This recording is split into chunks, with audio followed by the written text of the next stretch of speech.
Halo Gbgers, balik lagi live Mom Support Mom. Hari ini kita bahas tentang curhat, ASI, dan juga menyusui. Nah, hari ini kita kedatangan gestar dokter laktasi yang pastinya udah dikenal di mana-mana, yang pastinya juga dokternya juga udah pro banget, udah paham banget nih tentang laktasi. Hari ini gestar kita adalah dokter Elizabeth Margareta atau biasa disebut Fong Mecha. Ini Mamin mau nyapa dulu yang udah join hari ini. Halo Momi Hera, halo Momi Ina, halo Momi Kina. Nah, ini dokternya udah ada nih. Kayaknya udah banyak banget yang penasaran tentang ASI, banyak banget yang curhat tentang ASI, banyak banget yang curhat tentang menyusui, kendala-kendala menyusui, hal-hal apa aja yang bisa diatasi nih, karena sebagai busui banyak banget sebenarnya rintangannya nih dalam menyusui baby ya. Oke, kita invite dulu dokternya. Sebentar ya. Halo Momi semua yang baru join. Nah, di live hari ini berkesempatan memenangkan kartu ASI dan juga silakan bersama. Halo dokter. Halo, bentar, cari Gimana? filter biar cakepan dikit dulu ya. Oke, siap. Bentar. Boleh dok, Nah, ditunggu aja dok. deh. Dah, cakepan dikit ya. Oke. Emang sekarang tuh udah nggak perlu dandan-dandan lagi, sama aku juga nih dok. Cukup pakai Pokoknya filter aja. Benar. Oke dok, gimana dok kabarnya? Puji Tuhan baik. Kakak sendiri gimana? Iya nih, alhamdulillah sehat juga. Terus juga semua tim juga dalam kondisi yang sehat hari Puji ini. Semoga Tuhan. semua momi nonton juga sehat-sehat hari ini ya dok ya. Iya benar, puji Tuhan. Nah, itu tuh tadi barusan ada yang komen kebaca sama aku. Dokternya kocak. Iya. Salam kenal mungkin kalau ada yang belum kenal. Boleh aku kenalin diri? Boleh, Aku silakan perkenalkan dok. boleh ya? Oke, selamat siang buat semuanya. Aku perkenalin diri ya. Wih, dokternya nggak tahu diri nih, mau kenalin diri sendiri. Ya, jadi jadi benar kayak tadi kakak udah bilang, aku dokter Elizabeth Margareta, itu nama aslinya, nama formalnya gitu ya. Tapi nama eksisnya bukan nama eksis sih, kayak nama banyak orang yang kenalnya tuh Fong Mecha. Jadi kayak nama panggung kali ya. Nah, itu tuh beberapa orang taunya namanya Fong Mecha. Sebenarnya nama Fong Mecha itu dari nama Mandarin sama nama panggilan hari-hari gitu. Which is aku pribadi iya sekarang jadi dokter laktasi, bukan spesialis jatuhnya ya, jadi cuma concern untuk nanganin kasus menyusui gitu ya, konselor menyusui. Dan karena aku praktek di rumah sakit ibu dan anak di Jakarta, mungkin kalau orang Jakarta tahu ya Rumah Sakit Grand Family di daerah Pantai Indah Kapuk. Nah, aku berpraktek di sana sebagai dokter laktasi yang bantuin ibu-ibu baru lahiran, terus anak-anak yang baru lahir mau sukses menyusui, kemudian problem-problem sesuai dengan apa ya, serba-serbi drama di menyusui lah gitu. Saya masih dokter umum, kemudian sekarang udah punya 3 orang anak ya, baru lahiran kurang lebih 5,5 bulan yang lalu. Kakak tahu ya nama anakku yang terakhir? Tahu Tahu ya? Tena, Nah, gemoy-gemoy. iya. Iya, si Gemoy Teana. Nah, ya, itu udah kayak, maksudnya kayak aku dapat hadiah dari Tuhan tahun ini ya, hadiah corona, hadiah pandemi, gitu ya. Jadi, tek dong deh gitu ya, pas pandemi, punya anak cewek, setelah yang 2 anak pertamanya itu cowok dua-duanya. Dan pastinya ya aku selain jadi dokter laktasi, aku juga jadi ibu ASI ya, jadi ibu nyusuin sekarang. Dan 3 orang anakku ini puji Tuhan yang 2 sukses 2 tahun dan Teana aku harap juga pasti nggak lewat nggak kurang dari itu gitu, nggak kurang dari 2 tahun gitu. Kalau nggak saya dicopot jabatan kalau nggak sukses nyusuinnya. Ya kan? Bener Iya iya, banget jadi dok. Jadi langsung gitu. diaplikasiin ke anak sendiri ya dok ya, langsung Betul. di ke anak sendiri. Ini tadi Mm-mm. sempat kebaca nih, dokternya isinya daging semua. Emang kalau misalnya nonton Amin. sering nonton live dokter, emang isinya daging semua. Aku tuh sampai yang 1 jam lebih sampai 2 jam tuh kayak wow, iya bener juga ya. Emang pokoknya nggak kaleng-kaleng deh kita hadirin gestar kita Iya. hari ini. Semoga apa yang ku sharing mungkin aku beda ya sama dokter-dokter lain, which is aku bukan tipe dokter yang straight gitu kayak formal ngejawabinnya lurus gitu. Aku lebih ke mak-mak life lah, lebih ke mak-mak style. Jadi karena memang ya hidupnya kan jadi emak-emak juga, dan aku pasti kayak nggak bisa tuh ngomong yang formal-formal gitu. Jadi kalau misalnya agak ceplas-ceplos, terus yang ngomongnya begini itu memang apa adanya ya gitu. Jadi mohon maklum dulu nih gitu buat yang belum kenal aku. Ih dokternya kok kayak gitu ngejelasinnya, tapi memang aku ngejelasinnya sesuai dengan realita lapangan gitu ya. Bener. Semoga apa yang aku sharingin Kak diambil yang baik-baiknya gitu ya, bisa jadi masukan berarti, dan bukan berarti aku yang paling hebat atau yang paling pro, masih banyak mungkin dokter-dokter hebat, dokter-dokter senior lainnya, tapi alangkah baiknya kalau apa yang aku sharing ini bisa jadi berkat buat semua gitu ya.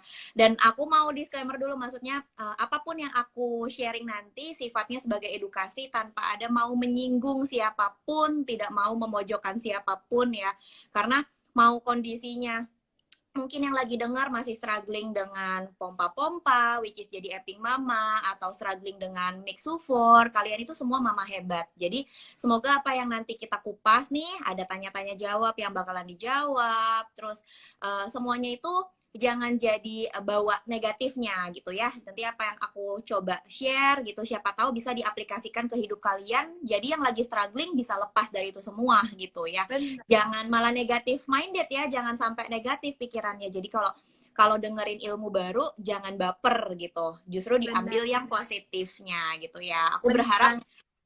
berharap banget kita sharing hari ini ya Kak ya, bisa benar-benar jadi masukan buat mama-mama semua yang mungkin lagi me time kalau jam segini tuh anak lagi tidur sambil dengerin Iya. podcast gitu kan. Karena memang jam-jam segini tuh jam-jam rawan. Tapi semoga nggak jadi dongeng ya, jangan ketiduran. Pak, sayang banget kalau dilewatin loh, walaupun nanti bisa di rewatch kan sayang banget Yes, kalau sekarang kita sambil ditanya sambil dijawab langsung sama dokter gitu. benar. Boleh Oke, banget ya. Oke dok, mulai nih dok, udah banyak banget nih dok yang komentar nih dok. Nah kita mulai Oke, nih pembahasan tentang ASI dan juga menyusui nih dok. Nah sip. gimana sih dok, Aku ini ganti banyak filter banget dulu. masih beredar ya dok. Kalau Mm-mm. misalnya ibunya makan pedas, katanya ASI ikutan pedas. Ini sebenarnya nih udah beredar lama banget dan masih terus ini ya dok, masih terus beredar. Nah menurut dokter gimana nih dok? Jadi kita sambil bahas mitos-mitos ya. Jadi ya gini, apapun yang dimakan sama mamahnya, atau sering kali ditanya gini, dok, pantangan ibu menyusui itu sebenarnya apa sih gitu kan? Makanan tuh nggak boleh makan ini, nggak boleh makan itu ya dok gitu kan. Aku mau bilang satu hal, kita wajib tahu ya prinsip produksi ASI itu supply by demand, ngebutuhin kebutuhan anaknya, dan meskipun apapun yang mamahnya makan itu akan ada sedikit banyak yang ngefek atau ngalir ke ASI, meskipun ada filternya, ada saringannya, ada sawarnya gitu ya. Kelenjar ASI kita tuh dibentuk sempurna banget sama Tuhan. Makanya kalau misalnya kantong-kantong gabak itu ada ya, kalau yang pada koleksi kantong ASINya gabak ada yang rasa rendang, gambarnya Bener. rasa rendang, gambar duren, gambar apa namanya coklat, and so on gitu kan. Itu memang sebenarnya bisa dibilang apakah anaknya akan merasakan ASINya seperti itu, rasa ASINya sih nggak bakalan jadi rendang, Mams, gitu. Which is kalau kita cobain ya rasanya tuh, kalau kayak tadi dibilang, kalau makan cabai rasa ASINnya jadi pedas, boleh nggak dok gitu kan jadi pedas? Itu nggak bakalan jadi pedas. Jadi kalau ditanya boleh enggak, boleh makan semuanya. Semua yang enak silahkan makan, yang nggak enak jangan dimakan. Maksudnya, which is semuanya enak, kita nggak usah pilih-pilih makan, tapi dalam batas yang wajar, Kak. Jadi maksudnya batas yang wajar gimana? Makan cabai boleh kok, karena kenapa? Dengan apa yang kita makan semuanya itu buat hati kita bahagia. Banyak banget pasien saya tuh ngerasa menderita banget sampai datang konsul tuh cuman mau berhenti ASI, which is karena dia nggak boleh makan ini, nggak boleh makan itu, rasanya tuh menderita, nggak bisa nikmatin hidup katanya. Dan itu yang bikin jadi mamahnya stres gitu ya. Dan kita tahu ya, hormon ASI itu kan ada dua ya. Hormon yang signifikan buat paling aktif lah untuk dalam masa proses menyusui, hormon prolaktin dan oksitosin. Jadi kalau prolaktin itu produksinya yang kayak kita misalnya makan ASI booster itu akan ngebantuin prolaktin. Tapi kalau yang oksitosin ini yang orang bilang ibu ASI harus happy, ibu ASI itu nggak boleh stres, nggak boleh sedih. Nah, kalau kita bisa makan apapun yang kita suka, kita bisa menikmati hidup kita, paling tidak hormon oksitosinnya akan sangat kebantu. Di luar itu, gizi-gizi dari semua yang kita butuhkan untuk produksi ASI juga akan terbantu dari apapun yang kita makan. Termasuk kalau seandainya makan cabai, ya kita akan mendapatkan efek dari vitamin C-nya dan and so on gitu ya.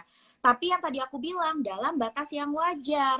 Makan cabai boleh, tapi wajar-wajar aja. Jangan sampai makan cabai pesen nasi goreng level 12 gitu yang cabainya sampai sebanyak mungkin gitu, itu jangan. Minum kopi boleh nggak dok, nanti anaknya jadi nggak ngantuk, ada efek kafeinnya. Boleh kalau cuma sekedar 1-2 cup, misalnya kopi janji jiwa, kopi lain hati, cinta segitiga, apa Starbucks atau apapun kopi-kopian, ya boleh 1-2 cup, tapi jangan sampai kayak sehari 4-5 kali, ya jangan seperti itu gitu kan. Kalau cuma mau 1 cup dingin doang boleh kayak gitu ya. Jadi kalau ditanya boleh nggak makan semuanya? Makan semuanya dalam batas yang wajar, termasuk dairy product. Karena nyangkut nih Kak, soal alergi pada anak. Jadi kalau misalnya ada ibu-ibu yang suka nanya tuh ya, saya tuh nggak boleh makan susu sapi dok, nggak boleh makan telur. Iya benar nggak? Ada yang ngomong kayak gitu nggak Kak? Benar-benar dok. Benar kan? Jadi katanya anaknya bisa jadi ruam-ruam merah alergian. Padahal saya suami nggak alergi. Kok anaknya bisa alergi susu sapi? Gini, aku mau nyambungin nih karena pertanyaannya tuh nyambung. Jadi mohon maaf kalau pertanyaannya satu tapi nyambung ya ke yang lainnya ngejelasinnya. Seru Nah, banget emang dok. jadi kalau seandainya soal alergi itu gini, anak itu lahir ke dunia itu kan butuh adaptasi, butuh toleransi. Apapun yang masuk ke dalam tubuh anaknya termasuk dari ASI, apapun yang terkandung dari ASI-nya mamahnya itu atau dari susu ASI itu kan berbeda-beda setiap hari. Which is sesuai dengan demand kebutuhan si bayinya dan juga ada turut andil dari apa yang mamahnya makan. Tapi bukan signifikan 100%. So which is misalnya kalau misalnya kita, let's say katakan seafood paling gampang ya. Misalnya mamanya biasanya doyan banget nih sama udang misalnya gitu. Someday dia makan seafood nih, udang saus padang misalnya gitu, ya enak banget ya. Kita makan nih, Jadi lapar dok. makan, ya bener. Misalnya kita makan nih, aku makan, tiba-tiba kok aku perhatiin Teana, misalnya Teana kok ruam-ruam merah gitu, atau anaknya kok ruam-ruam merah, tapi dia nggak ada yang sampai, nggak, ruam merahnya baru sedikit, atau keluar ruam-ruam merah tapi masih aman nih. Oh jangan-jangan gara-gara aku makan seafoodnya, mungkin seafoodnya kurang bersih, mungkin udangnya nggak baik. Jadi anak itu kan sensitif banget ya, dan dia baru pertama kali kenal seafood yang literally dari ASI, karena mungkin dari masa nifas terus kita baru 2 bulan, umur 2 bulan baru pertama kalinya makan seafood gitu kan, baru makan udang. Ya udah kita perhatiin, kita tetap misalnya ada ruam boleh dipakein facial cream gitu ya, salep facial muka. Dan aku mau take note nih, facial cream, diaper cream sebenarnya nggak perlu dipakaikan setiap hari ya. Jadi untuk skincare bayi itu sebenarnya in case kalau perlu aja. Jadi kalau misalnya merah baru dipakai, bukan berarti setiap kali ganti popok, setiap kali habis mandi dipakai facial cream, karena semakin tipis kulit bayi semakin sensitif. Ya itu mau di take note dulu, oke? Jangan kemakan sama marketing sebenarnya. Nah, ini sebenarnya aku pernah dengar waktu seminar, ikut seminar apa namanya dokter gitu. Jadi dokter anaknya menyampaikan bahwa sebenarnya kulit bayi itu sangat sensitif. Jadi kalau skincare tuh asal apa namanya in case perlu aja gitu, oke? Jadi kalau misalnya lagi mulai merah ya boleh dipakai facial cream atau salep-salepan sampai dia mulai mereda. Di selain itu bukan berarti kita cut off, nggak minum nggak makan udangnya sama sekali, bukan. Jadi bukan berarti waduh kalau kayak gini gue nggak bisa makan udang dong, nggak seperti itu. Jadi kita lihat dari usia bayinya. Kalau misalnya kita makan misalnya masih usianya 1 bulanan gitu ya, nanti kita lihat 2 minggu ke depan kita coba makan udang lagi, tapi coba udangnya cari yang lebih bersih. Kita lihat, kita kurangin dose kita makan. Misalnya waktu lalu kita makan ada 6 butir udang, misalnya 6 potong udang. Next time 2 minggu lagi kita coba kurangin jadi cuma 3 atau 4 udang. Kita lihat apakah anaknya makin besar, anak usianya makin besar, dan kita kan turunin porsinya. Kita lihat, oh masih keluar tapi ruamnya lebih sedikit gitu. Tapi atau udah nggak keluar nih ruamnya. Kalau udah nggak keluar ruamnya berarti sebenarnya anaknya udah bisa nerima.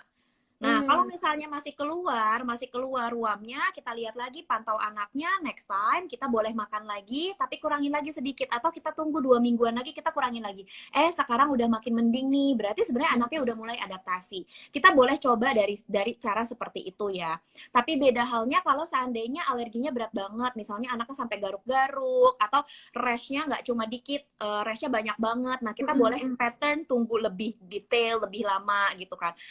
Tunggu anaknya mulai besaran lagi dan kita mulai kurangin dosisnya. Jadi nggak perlu langsung di cut off.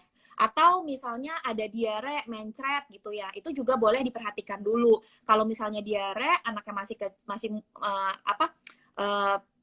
masih muda banget, kita boleh pantau tuh. Oh ya udah, tunggu anaknya gedean lagi. Pokoknya di try dulu, jangan langsung di cut off karena seringkali mamahnya jadi stres berat. Waduh, gue udah nggak boleh minum susu sapi, nggak boleh makan coklat. Itu padahal tadinya mamanya suka banget sama coklat. Jadi boleh try pelan-pelan, tapi dilihat lagi ke kondisi masing-masing anaknya gitu ya. Karena setiap anak beda trait, beda macam-macam lah. Maksudnya beda kondisinya masing-masing gitu. Jelas Lanjut. banget ya dok ya. Jadi kalau misalnya babynya alergi atau gara-gara makan makanan dari yang Mamanya makan, itu di pelan-pelan aja ya dok porsi. Jadi jangan sekaligus langsung semuanya dimakan, iya. besoknya langsung. Terus kalau misalnya bilang nggak boleh, jangan, tenang aja, sabar aja, pelan-pelan sambil di trial. Pelan-pelan. Jadi intinya sih lebih ke adaptasi dan toleransi. Kita mulai perkenalkan pelan-pelan gitu kan. Perkenalkan pelan-pelan dan mulai perlahan-lahan naikin dosnya. Kalau misalnya udah kelihatan ada ruam, ya kita turunin dulu, nanti kenalin lagi, naik lagi, tunggu anaknya makin besar. Kita mulai lagi dari start paling rendah dosisnya. Maksudnya kayak makin sedikit nih apa yang kita makan, lebih ke sana. Gitu. Ya. Oke dok, lanjut nih dok pertanyaannya dok. Ini masih tentang mitos atau fakta nih dok. Yes. Nah, jika kita menyusui di saat kita kondisi lapar, apakah berpengaruh ke anaknya juga tidak kenyang saat menyusui dok? No, enggak dong. Kan gini, mesti ingat ya, anak itu ada haus, ada lapar. Ya, jadi kalau misalnya kita lapar ya bukan berarti anaknya jadi lapar, which is kita punya perut sama anak beda. Kita adalah individu yang berbeda. Emaknya ya emaknya, anaknya ya anaknya gitu kan. Nah, jadi kalau misalnya anak itu ada haus dan ada lapar, jangan dipatok rata bahwa setiap kali anaknya nyusu atau setiap kali anaknya minum tuh selalu porsi dia makan. Seperti yang kita tahu kalau kita lagi mamping, kita kelihatan tuh kira-kira 5-10 menit pertama itu masih for milk ya, ASI yang encer. Itu biasanya kalau anak direct breastfeeding menyusu, biasanya dia juga porsi minumnya tuh cuma 5 menitan. Misalnya nih, tiba-tiba lagi tidur terus ini gitu kan, kecep-kecep. Habis itu kita tetein nih. Kita netein, anaknya baru kecep tidur. Udah deh, diem doang, nempel doang gitu kan. Kita bangun-bangunin udah nggak mau. Itu sebenarnya literally ya, dia cuma haus, wajar aja. Jadi dia netek sebentar itu haus aja.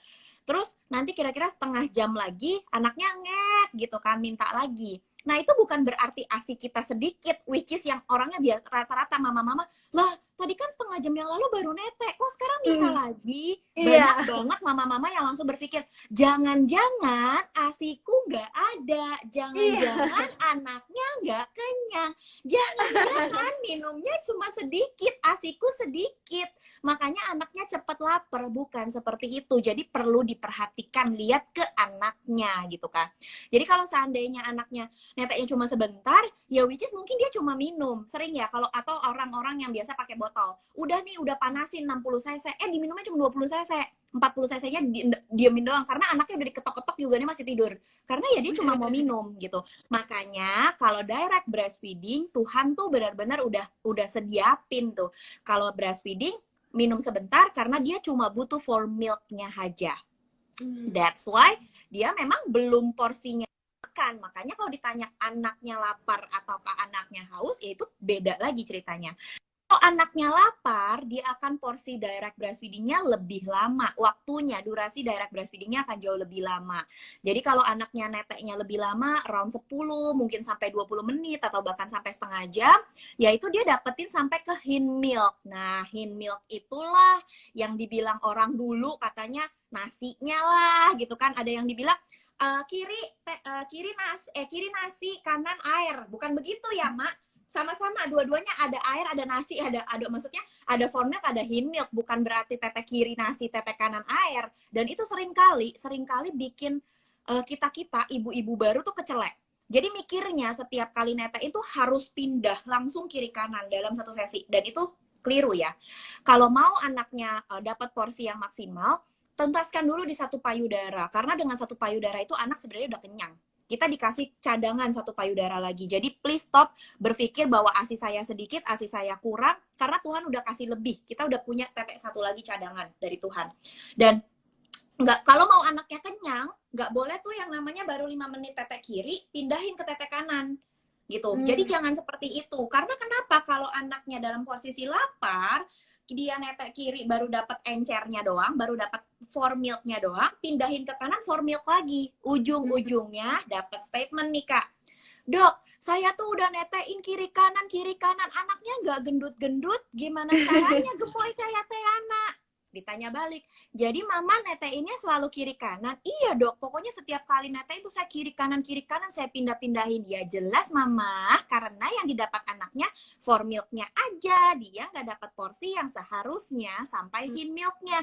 Jadi perlu dicamkan baik-baik buat para mama, please take note gitu. Kalau dibilang harus mengganti payudara, yes, it's true. Tapi nih beda sesi atau dalam kondisi growth spurt misalnya. Jadi beda sesi itu maksudnya gini.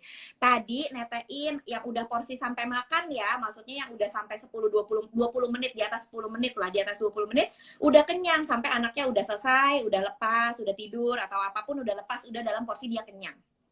Oke, next time around 2-3 jam lagi dia minta lagi, baru pindahin ke tetek kanan. Misalnya tadi kiri, sekarang baru pindah tetek kanan. Lain halnya kalau dalam kondisi growth spurt. Ya Kak, kita kenal ada namanya istilah growth spurt. Apa sih growth spurt, Dok? Gitu kan. Anak lagi gedein badan. Dia itu kan makin hari makin besar. Ada masa-masa tertentu, biasanya sekitar 2 minggu sekali. Sekitar 2 minggu sekali tuh anak terkesan seperti minta lebih sering, minta minum atau minta netek lebih sering, atau kalau netek kayak nggak kenyang-kenyang. Biasanya tanda seperti ini bikin mamahnya panik lagi. Kok asiku kayaknya makin sedikit ya, anaknya kok minum dulu ya, kok anaknya nggak kenyang-kenyang ya dok, jangan-jangan aku asinya mulai seret, asinya mulai berkurang. Biasanya rata-rata mama-mama netein tuh rata-rata ngomongnya begitu. Dan itu rata-rata di sekitar anak usia 2-3 bulan lah. Sering banget. Apalagi, bener ya, kejadian ya. Apalagi ibu-ibu yang mungkin acting, itu bakalan bilang, dok, anak saya umur 3 bulan, saya asinya merosot dok, asi saya kok kayak seret dok. Rata-rata yang nggak netein. Karena ketika umur 3 bulan itu, anak memang minta jauh lebih banyak. Gitu.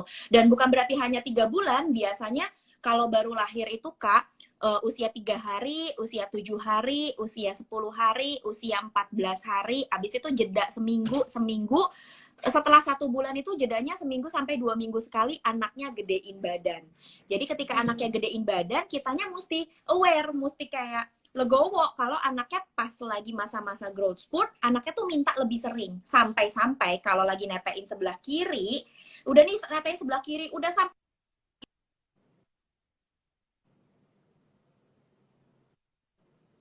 bahwa ASI kitanya yang merosot, tapi pikir positif. Oh, anaknya lagi minta banyak gitu. Oh, anaknya lagi gedein badan. Jadi ya udah terima aja, udah kempot nih dok kiri, ya kanannya kasih loh.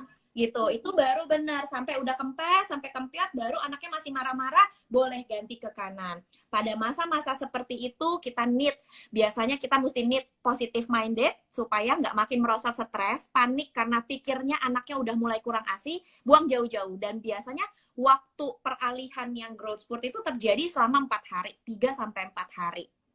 Ya, 3-4 hari itu kayak selama 3-4 hari itu kayak rungsing banget, dan tubuh mama perlu beradaptasi naikin produksi ASINya. Jadi jangan berpikir, oh anaknya kurang kali ASINya, saya beli susu formula, makin turun deh tuh produksi ASI gitu. Jadi mesti ngikutin kemauan anak, legowoin ya. 3-4 hari itu memang tubuh mamanya akan mendapatkan feedback bahwa ASINya tuh lagi dibutuhin produksi lebih banyak. Jadi berikanlah anaknya sesuai dengan apa yang dia butuhkan. Itu ingat. Jadi di masa-masa seperti itu, mindset positifin bahwa oh anaknya lagi gedein badan. Jangan dibalik, jangan pikir ASI saya sedikit, itu jangan, buang jauh-jauh. Yang kedua, Yang kedua, mulai boleh minum combo ASI booster. Misalnya biasanya minum ASI booster setiap hari, mulai naikin dosisnya boleh. Kayak gitu. Atau kalau lagi sempat, boleh nih dipancing produksinya supaya pakai kalau misalnya Epping Mama terutama boleh pakai power pumping yang tips dari saya, tips dari aku tuh biasanya 2 minggu sekali selama 3-4 hari itu power pumpingnya 2-3 kali setiap hari. Jadi selama 4 hari ini tuh kelakuin power pumpingnya 2-3 kali gitu. Aku ada mention sih di Instastoryku gitu ya, bahwa tips power pumping itu bukan power pumping tiap jam 2 pagi sekali sehari. Itu karena nggak mengikuti yang seharusnya. Karena power pumping itu kan buat kayak ngikutin porsi growth spurt pada anak. Jadi banyak orang yang berpikir bahwa power pumping tuh harus jam 2 pagi aja gitu, subuh-subuh. Nggak seperti itu, karena kita perlu feedback seperti anak menyusui yang lebih banyak gitu. Oke? Dan pada saat lagi masa seperti itu, yang lagi growth spurt, ya pasti kita harus pancing hormon oksitosinnya. Ini barusan kebaca, harus happy terus nih, bukan berarti harus happy aja, tapi nggak melakukan apa yang seharusnya gitu ya. Happy boleh, karena ngebantuin hormon oksitosin, tapi tetap gencerin, neteinnya bagusin. Kalau misalnya yang udah terlanjur epping, kalau boleh relaksasi. Jadi tubuh mamanya ini dapat feedback. Ya, kalau boleh buat orang-orang yang sekarang epping, struggling, saya mau ajak sama-sama buat ayo yuk netek lagi. Karena ingat, prinsip ASI itu bukan cuma sekedar cairan yang dimasukin ke tubuh anak, tapi apa yang terkandung di dalamnya. Apa yang di dalam ASI-nya itu selalu berbeda komposisinya. Beda sama susu formula atau susu kaleng gitu ya. Jadi ini yang banyak orang belum tahu, Kak. Banyak orang berpikir sama aja, teteknya diperes-peres atau ditetein langsung tuh sama aja. Bener. Itu total berbeda. Ya, antibodinya juga beda banget. Ya, kalau antibodi yang didapat fresh, pindah langsung itu yang maksimal. Gitu. Kalau seandainya dipera-pera, saya banyak banget pasien yang nyinyir soalnya. Jadi bilang, sama aja tahu nggak pakai susu formula sama pakai ASI perah. Gue punya ASI perah sampai 3 kulkas, 4 kulkas. Anak gue sakit-sakit juga, katanya anak ASI jarang sakit. Begitu ditanya balik, emang mami ngasih asinya gimana? Iya, pokoknya asi saya mah banyak, Dok. Saya mompa terus 2-3 jam, asinya berapa kulkas gitu kan. Ada netein nggak? Nggak ada. Ya jelas, karena kualitas antibodinya nggak akan sebaik yang harusnya DBF. That's why seringkali ada orang yang berpikiran bahwa anak asi sakitnya sama-sama aja, padahal karena kesalahan pribadi yang mungkin dia nggak paham bahwa asi perah itu udah terjadi kerusakan pada antibodi yang which is antibodi itu sifatnya sel hidup. Ketika sel hidup itu rusak atau mati, ya dia tidak akan berperan baik gitu. Benar. Jadi kalau misalnya direct breastfeeding kan 100% nih pindah kayak zaman sekarang nih corona. Tubuh kita tuh yang lagi vaksin lah, yang lagi apa, kita akan mendapatkan antibodi yang sempurna 100% pindah doang ke anaknya kalau ada netel langsung. Tapi kalau kita perah, kena suhu ruangan aja udah berubah suhu, itu pasti sedikit banyak ada yang rusak, Kak. Makin masuk kulkas makin rusak, makin dipanasin makin rusak. Tadinya 100% mungkin berkurang sampai tinggal 30-40%. Ya who knows gitu kan, kita nggak bisa ngecek setiap kali pemberian gitu kan. Nah itu yang saya mau ngegiatin ke semuanya, kalau boleh yuk semangat direct breastfeeding, bukan cuma sekedar nabung kulkasnya, gendutin anaknya, jangan kulkasnya duluan yang digendutin. Betul ya, aku selalu ngomong itu sih, gendutin anaknya bukan kulkasnya. Jadi mindsetnya harus mulai bergerak, karena kalau kita udah gendutin anaknya pasti kok bisa nyetok. Ya tadi aku bilang tete kita 2, satu buat anaknya full, satu lagi bisa kita simpen dikit-dikit. Jadi anaknya gendut, kulkasnya juga gendut. Ya kayak aku pribadi 95% tuh netein Teana. Aku mompa nggak? Mompa. Kayak sekarang aku kerja nih, aku kerja kan, aku live, aku telekonsul, aku praktek, masih praktek di rumah. Teana ditinggal pakai apa? ASI perah, ya tetap harus mompa. Tapi mulai belajar untuk manajemennya. Bukan berarti working mom tidak bisa netain, nggak, bukan begitu. Jadi tergantung gimana kita ngaturnya. Nanti kita bahas nih kalau ada yang tanya. Lanjut, working mom itu bukan berarti tidak bisa direct breastfeeding. Working mom bisa direct breastfeeding. Saya praktek, saya dulu jaga rumah sakit, jaga bangsal 12 jam, ninggalin anak saya netek masih. Ketika kita ada di rumah, itu kita netein gitu. Tapi ketika kita, iya bener kan, ketika kita lagi working, ya kita perlu bantuan. Itu kan porsinya berbeda. Dari 24 jam kita ninggalin anggaplah 10 jam, 14 jam kita bareng anak. Apakah mau anak kita nggak kenal sama mamahnya? Kita udah nyampe rumah sibuk pompa aja. Banyak loh pasienku datang sama suaminya, sharing ya nih Kak.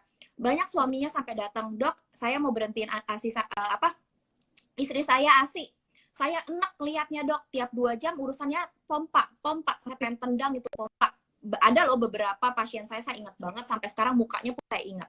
Sampai anaknya aja digendong mamahnya nggak mau. Karena kenapa? Karena setiap 2-3 jam mamahnya berkutat sama pompa ASI. Nah, yang kayak gitu itu alangkah sedihnya si mama, anaknya ini lebih dekat sama helper, which is suster, sama neni, sama neneknya, sama mamanya nggak kenal. Karena mamanya cuma kenal anaknya ya pompa ASI. Dan jangan seperti itu. Saya, no offense ya, bukannya mau bikin apa, tapi aku mau sharing bahwa ini loh kejadian nyata, bahwa seharusnya kita bisa memperbaiki itu semua gitu. Jadi buat working mama, kalau yang pulang kerja, bisa bareng-bareng sama anak, bisa balik lagi netein anak, bisa sambil senda gurau sama anak, itu kan alangkah menyenangkan. Dan waktu kerjanya cuma 3 kali pompa aja di tempat kerja, atau ya paling maksimal 4 kali. Dan di rumah juga gitu, anaknya paling 3 kalian minum dari ASI perah, sisanya dia bisa netek sama-sama mamahnya. Nggak perlu stok-stokan sekulkas, nggak perlu.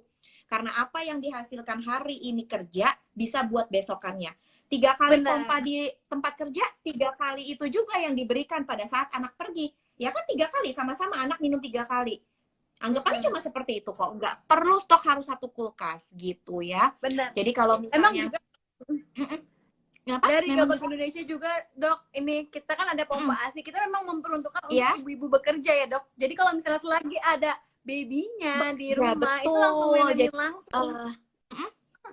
Jadi jangan bawa pompa ke rumah, ada babynya lagi mau ngajak main gitu kan. Itu jadinya pompa-pompa juga di depan babynya. Kalau misalnya ada babynya langsung itu ya dok ya. Tapi kalau misalnya kita ya pompa ASI lah yang berfungsi untuk membantu mengeluarkan ASI.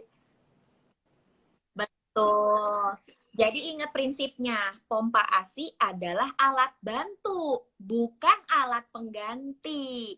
Ya, pembantu. Bener. Dia ngebantuin nyedotin kalau anaknya lagi nggak bisa nyedot langsung ke mamahnya, bukan ngegantiin anaknya yang kudunya netek sama mamahnya. Begitu ya mama-mama sayangku, gitu ya. Jadi banget, bener ya. Jadi jangan sampai salah kaprah.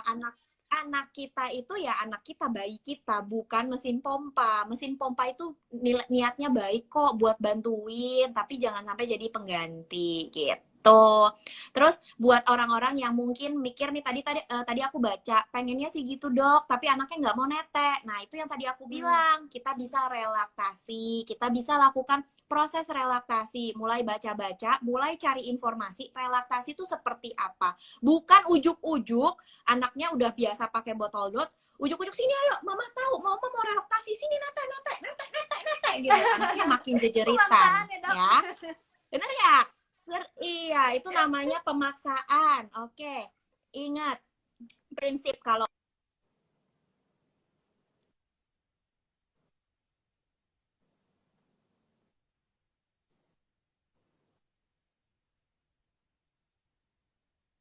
aku putus-putus nggak suaranya teman-teman mama-mama sayang? Suara si kakak putus nih. Putus-putus nggak suaraku? Putus-putus nggak? Halo dok, putus ya? Sebentar Tadi ya, sempat keputus kamunya. Nah, aku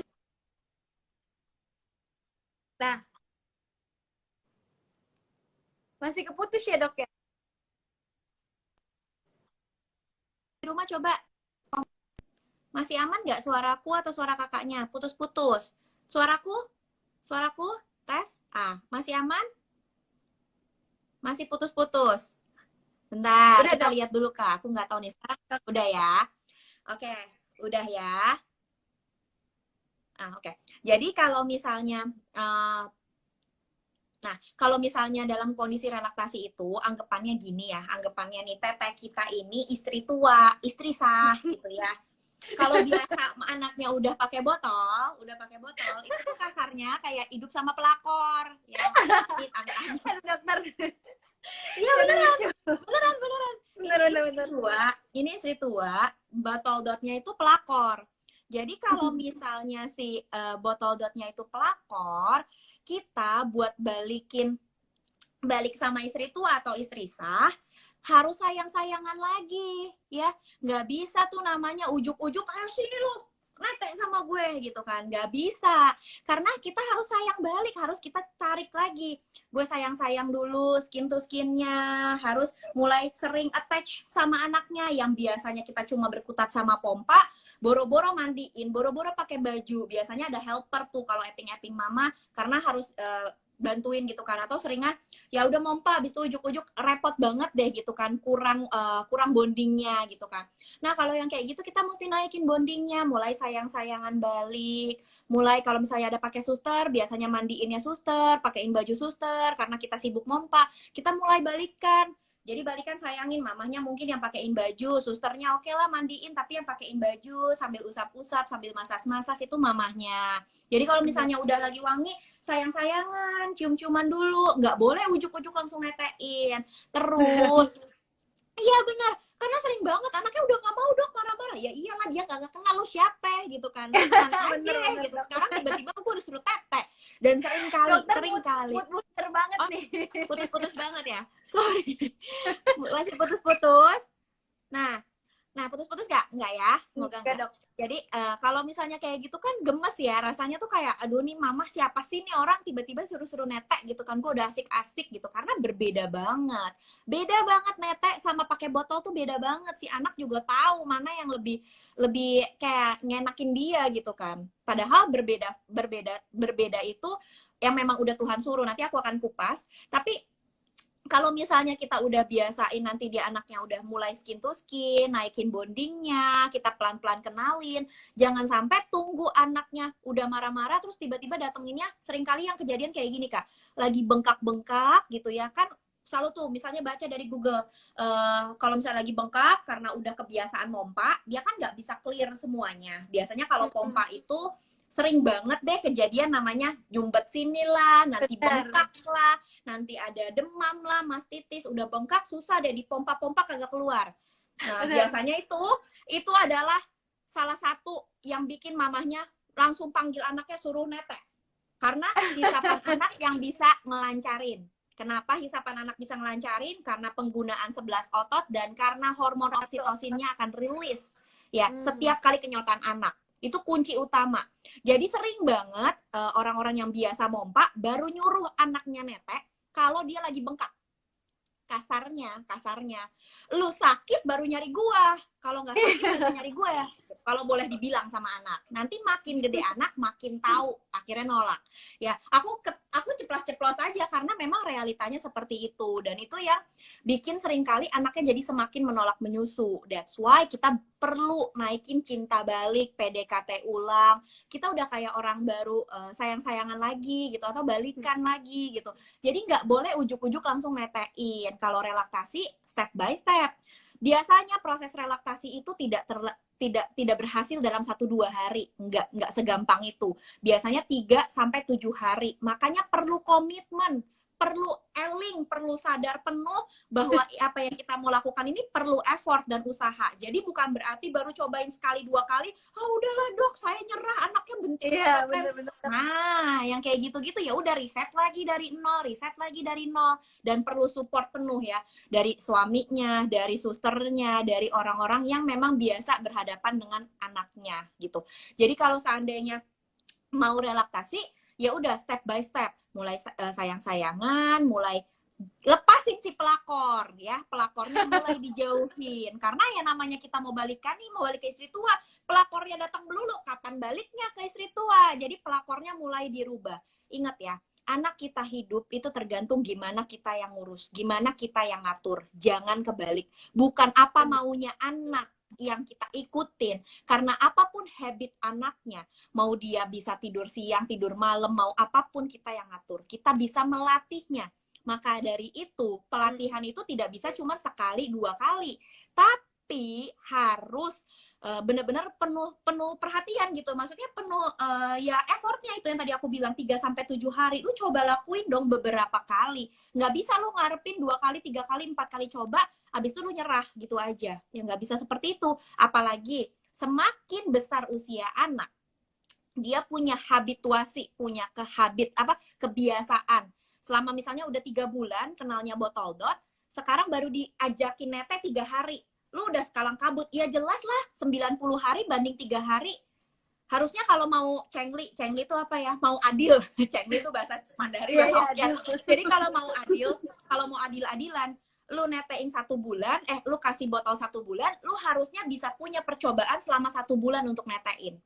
Jangan malah baru nyerah 2-3 hari udah nyerah gitu. Nah, makanya aku bilang biasanya proses relaksasi itu membutuhkan waktu 3-7 hari. Berhasil enggak? Tingkat keberhasilannya 95%, bahkan sampai 99%. Asal mau kemauannya, punya kemauan yang kuat. Mau Eling mau penuh benar-benar komitmen dari mamahnya, dari papahnya, dari orang support sekitar, punya ilmu yang baik gitu ya. Jadi bukan asal-asalan langsung maksa-maksain, benar-benar punya hati doa sama Tuhan. Karena ketika kita tahu yang baik dan benar, aku percaya Tuhan tuh nggak turut diam kok. Kita doa aja, Tuhan sorry, Tuhan aku minta maaf, aku mungkin nggak paham, dan saya sorry ke anaknya.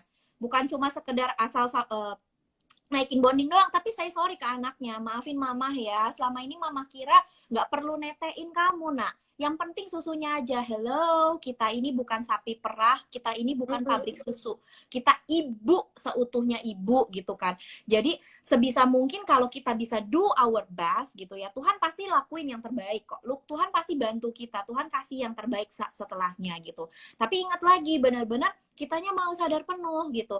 Semakin kecil usia anaknya, baru 1 bulan, baru 2 minggu apalagi, nah itu perlu kita benar-benar gampang banget buat relaksasiinnya gitu. Semakin besar anak ya coba dikomitmenin. Kalau misalnya udah mulai besar, kita mulai coba netein malam-malam dalam keadaan anaknya nggak sadar. Itu bisa Kak. Jadi misalnya kenalin awalnya itu pas dia mulai tidur, lagi tidur. Biasa kan kalau tengah malam jam 11 malam, jam 1 malam, anaknya kan suka gitu kan, kayak nggak bangun tapi cuman udah minta netek. Nah, itu kita bisa sodorin tetek kita karena alam bawah sadarnya si anak sebenarnya masih punya refleks primitif untuk direct breastfeeding. Bisa tuh dia kenyot-kenyot dikit dalam keadaan bukan awake gitu. Itu kita bisa mulai dari seperti itu. Paling tidak dia masih punya refleks untuk kenal payudara mamahnya. Nggak menutup kemungkinan loh, mau teteknya kayak telur ceplok, mau teteknya gede, mau putingnya nonjol, berbagai jenis. Karena gerakan menetek itu berbeda banget pada menghisap botol, beda ya. Anak netek di payudara pakai 11 otot, kalau pakai botol cuma 1 otot aja, 1 otot mulut doang. Tapi kalau anak netek semuanya gerak, otot lidah, rahang, gusi itu semuanya gerak, 11 otot wajah. That's why berbeda. Anak tuh nggak menghisap di payudara, dia itu kata kerjanya menetek, menyusu gitu. Jadi inilah yang bikin perbedaan, bahwa ketika kita direct breastfeeding itu juga punya nilai lebih ya. Penelitian yang ngomong, bukan saya, jangan julid ke saya, jangan malah nyinyir ke saya, bahwa saya cuma memberikan edukasi dan saya mau sharingin bahwa mungkin kita nggak tahu kalau ketika anak menetes di direct breastfeeding bukan cuma sekedar isinya aja yang dapat feedback sesuai dengan kebutuhan bayinya, tapi dengan 11 otot wajah tadi, Tuhan tuh punya maksud rencana yang indah gitu buat setiap manusia. Karena mulai dari lahir, dari bayi sampai kita mati, kita akan menggunakan fungsi, pada saat kita makan, kita akan menggunakan 11 otot wajah tadi buat fungsi makan. Jadi penelitian mengatakan bahwa ketika anak mulai belajar makan pada saat MPASI, itu dia akan terbiasa menggunakan 11 otot wajah tadi pada anak-anak yang dominan direct breastfeeding. Drama-drama GTM tuh hampir nggak, dramanya tuh nggak akan lama-lama dan nggak bakalan sering, karena ketika anak mulai naik tekstur, anak-anak yang dominan direct breastfeeding itu akan jauh lebih cepat adaptasiinnya. Gitu. Karena dia menggunakan 11 otot wajah yang sebenarnya pada saat netek, pada saat dia nanti dia makan dia juga akan menggunakan, iya udah terlatih, betul. Jadi begitu naik tekstur, oh oke, gue tahu nih gimana cara pakainya gitu. Maksudnya cara ngunyahnya. Hai, ada Kak Eca. Hai Kak, itu tadi ada yang pop up. Jadi kalau seandainya seperti itu, nah ini yang banyak orang nggak paham, dikirainnya cuma sekedar ya udah ASI aja. Nah, padahal manfaat itu ada. Yang kedua, manfaat dari pergerakan saraf sendiri atau perkembangan saraf otak si anak. Kita tahu ya, kita jentik 1 jari aja nih, kita begini aja, ini persarafannya gerak loh. Jadi bayangin kalau 11 banding 1. Kalau 11 otot, ya perkembangannya zurek gitu ya, banyak nih, banyak banget. Tapi kalau satu, ya udah cuma tet gitu. Beda kan? Jadi perkembangan otaknya akan jauh lebih berkembang signifikan. Ini penelitian lagi yang ngomong, perkembangan anak yang meskipun sama-sama ASI, baik ASI yang dominan direct breastfeeding dibandingkan dengan ASI yang diminumin dengan susu botol, dengan botol, ASI perah juga gitu dengan botol, itu akan memberikan hasil yang berbeda. Sensorik motorik sarafnya, IQ, EQ-nya. Karena ketika dia direct breastfeeding, ini signifikan perkembangannya langsung bergerak semua. Itu yang banyak orang nggak paham. Jadi banyak orang yang pikir, sama aja lah dok, ASI aja, yang penting kan sama-sama ASI gitu kan. Itu padahal Itu berbeda. sebenarnya hal yang salah ya dok, ya pemikiran yang salah ya. Keliru. Jadi mungkin banyak orang yang nggak paham. Betul. Jadi dibilang salah mungkin ya karena dia kan nggak tahu. That's why aku mencoba sharing gitu ya, supaya apa yang kita tahu ini lebih benar lagi. Selama ini kita tahu nih ASI udah paling baik, setuju 1.000.000%. Anak ASI jarang sakit, setuju 1.000.000%. Anak ASI kalau sakit, kata orang dulu, tetein aja dok, tetein aja dok, biar ASInya jadi obat. Benar. Tapi lain halnya kalau anaknya cuma diberikan dari dari botol-botol saja. Karena ketika anak sakit dia direct breastfeeding, itu feedback balik. Apa yang dibutuhkan sama anaknya. Demand anak, bukan demand pompa, bukan demand kulkas. Jadi misalnya anak lagi sakit, ketika dia attach ke payudara mamanya ini akan menangkap sinyal. Tuhan udah ajaib banget, menangkap sinyal dari enzim air liurnya lah, enzim pencernaannya, air liurnya itu memberikan feedback. Misalnya ada virus batuk pilek ada bakteri apa, atau enzim pencernaannya lagi kurang baik, atau suhu tubuh anaknya lagi mulai tinggi, mulai demam gitu ya.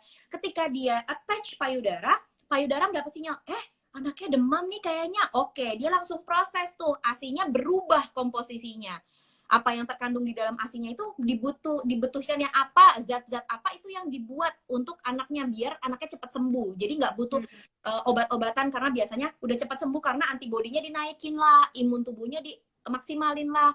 Kalau anaknya mulai diare, nanti ada keluar zinc lebih banyak supaya anak pencernaannya baik lagi. That's why. Jadi ini yang orang nggak paham, bahwa demand-nya itu bukan cuma sekedar kuantitasnya, bukan cuma sekedar 50 cc, 60 cc, padahal di dalamnya itu berubah semua komposisinya.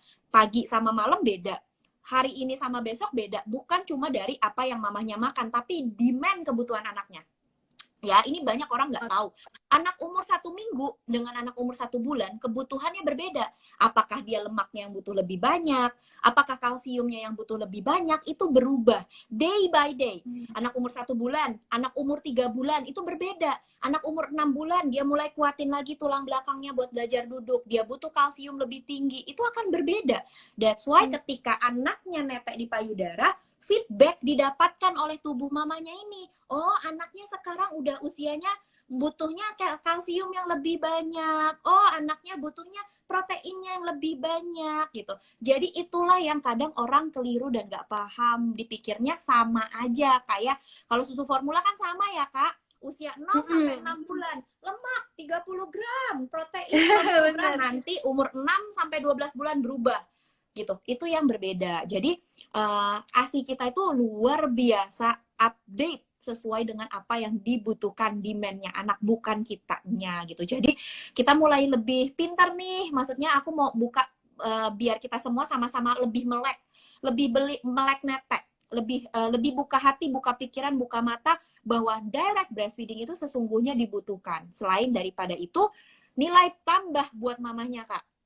Kenapa? Ayo, nilai tambah buat mamanya biar, supaya apa? Biar apa ya? Dari penyakit kanker payudara. And then, ya itu benar. Benar, penyakit kanker payudara salah satunya itu kan jangka panjang ya, which is gue kan kagak tahu kanker apa enggak, orang yang netein atau enggak kan belum tahu nih kanker atau enggak, amit-amit dijauhin. Benar, itu setuju, 1.000.000% setuju. Tapi yang dalam efek jangka pendeknya, yang paling sering terjadi adalah ini penelitian membuktikan, bahkan saya pribadi as a dokter laktasi yang udah praktek around hampir 3 tahun, saya bisa katakan 90% orang-orang yang datang ke klinik saya mengalami keluhan mastitis, klok-klokan, Hmm. demam-demaman, bahkan sampai ke ruang operasi, meja operasi Mm-mm. untuk dibelek karena bernanah, 90%, bahkan 92% mungkin ya, yang sampai operasi 100%. Yang saya rujuk pasien saya 100%, yang sampai meja operasi itu yang karena pompa aja. Jadi epping mamah yang nggak ada direct breastfeedingnya. Tapi rata-rata itu 90% yang ngalamin itu ya epping mama. Jadi dia nggak ada direct breastfeeding at all. Bener-bener nggak ada. Ada sih beberapa yang direct breastfeeding, ngeklok nih, sumbat grenjel 1, grenjel 2. Tapi nggak lama abis netein 2-3 hari udah rilis, udah biasa aja. Bahkan nggak nyampe ke yang drama-drama sampai demam-demam tuh hampir jarang. Cuma ngeklok sesekali, termasuk saya. Saya pribadi, saya jujur bahwa ada sesekali ngeklok misalnya. Biasanya neteknya intens nih gitu kan, kiri kanan terus mungkin saya pergi, saya pulang netek ini cuma kiri, sebelah kanannya lupa saya pompa. Mungkin Mm-mm. jedanya lebih lama. Nah, itu agak ngeklok tuh sebentar. Tapi Bentar. begitu saya ulang-ulang tetein udah rilis lagi. Nah, drama-drama seperti ini yang sering kali jadi sumbatan-sumbatan ini tuh karena mamahnya cuma menggunakan pompa saja. Padahal ketika anak pakai 11 otot wajah tadi, dia akan perah maksimal. Perah semuanya, pakai otot rahang, lidah, gusinya, semua perah. Dan semua kelenjar ini akan keluar, clear up. Tapi kalau pompa, dia kan sifatnya menghisap pompa ASI itu. Jadi dia nggak bisa tuh ke kelenjar-kelenjar sisi dalam. Makanya seringkali kayak kalau misalnya mompa, sering banget orang yang bilang, udah mompa dok, setengah jam sekali tiap 3 jam. Tapi kayaknya masih gerenjel-gerenjel dok gitu. Apalagi yang suka sisi bawahnya, ketekan corong biasanya. Masih Mm-mm. gerenjel-gerenjel kayak nggak tuntas. Karena tadi, Tidak karena menyusui nggak langsung. direct breastfeeding. Betul, karena ya pompa kan cuma ngisap-ngisap gitu aja. Apalagi nggak bisa menggunakan pompa dengan baik dan benar. Banyak orang kak, aku sharing lagi ya, banyak orang yang bilang, udah pompa dok, saya pakai pompa harga 30 juta dok, saya pakai pompa harga 5 juta, 4 juta, ada yang pakai pompa 800 ribu, sejuta, apapun merek pompa kalian, apapun, semahal apapun pompa kalian, kalau kitanya nggak bisa menggunakan pompa itu dengan baik dan benar, nggak akan maksimal kok hasilnya. Which is Benar. banyak orang yang nggak paham kak. Ada nih banyak banget pasienku, aku tanyain dong, iya dok ngeklok saya epping mama gitu kan, saya nggak netain. Oke, sekarang saya tanya, kalau mompa gimana mami, kalau mompa gimana? Iya dok, saya mompa pokoknya 2-3 jam sekali, saya mompanya setengah jam dok, setengah jam setiap kali mompa. Capek banget dong ya, udah 2 jam sekali, setengah jam, hidupnya 1,5 jam sekali tuh kerjanya mompa gitu, kayak ketemunya pompa lagi, padahal udah kayak gitu rajinnya, tapi masih ngeklok, masih juga mandek-mandek gitu kan.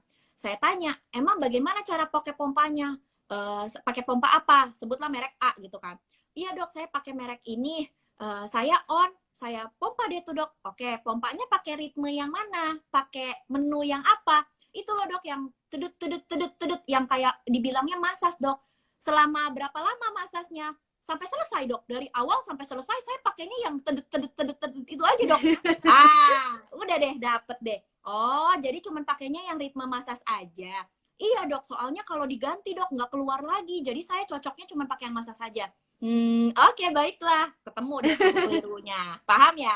Jadi banyak orang yang nggak paham dengan penggunaan pompa. Banyak orang yang mikir mompa itu asal on, sedot tanpa peduli apapun menu di dalam mesin pompanya itu sendiri. Ya, ada orang yang lain lagi nih. Ini kan cuma gunain mode masasnya aja. Ada lagi yang saya tuh sampai ini dok luka, sampai payudara tuh saya bengkak ya dok, gara-gara ini saya puting saya luka dok, ujungnya sampai mau sobek dok gitu kan, crack. Emang kenapa? Pompanya berapa kali? 2-3 jam sekali dok. Berapa lama? 15 sampai setengah jam dok. Oke, pompanya gimana? On dok, pakai level yang paling tinggi dok, yang level 10, level 12. Oke, baiklah. Ada dipakai mau diganti-ganti nggak? Enggak dok, saya kan mau maksimal dok biar keluar, tapi tetap aja dok gerenjel-gerenjel. Jadi ketahuan.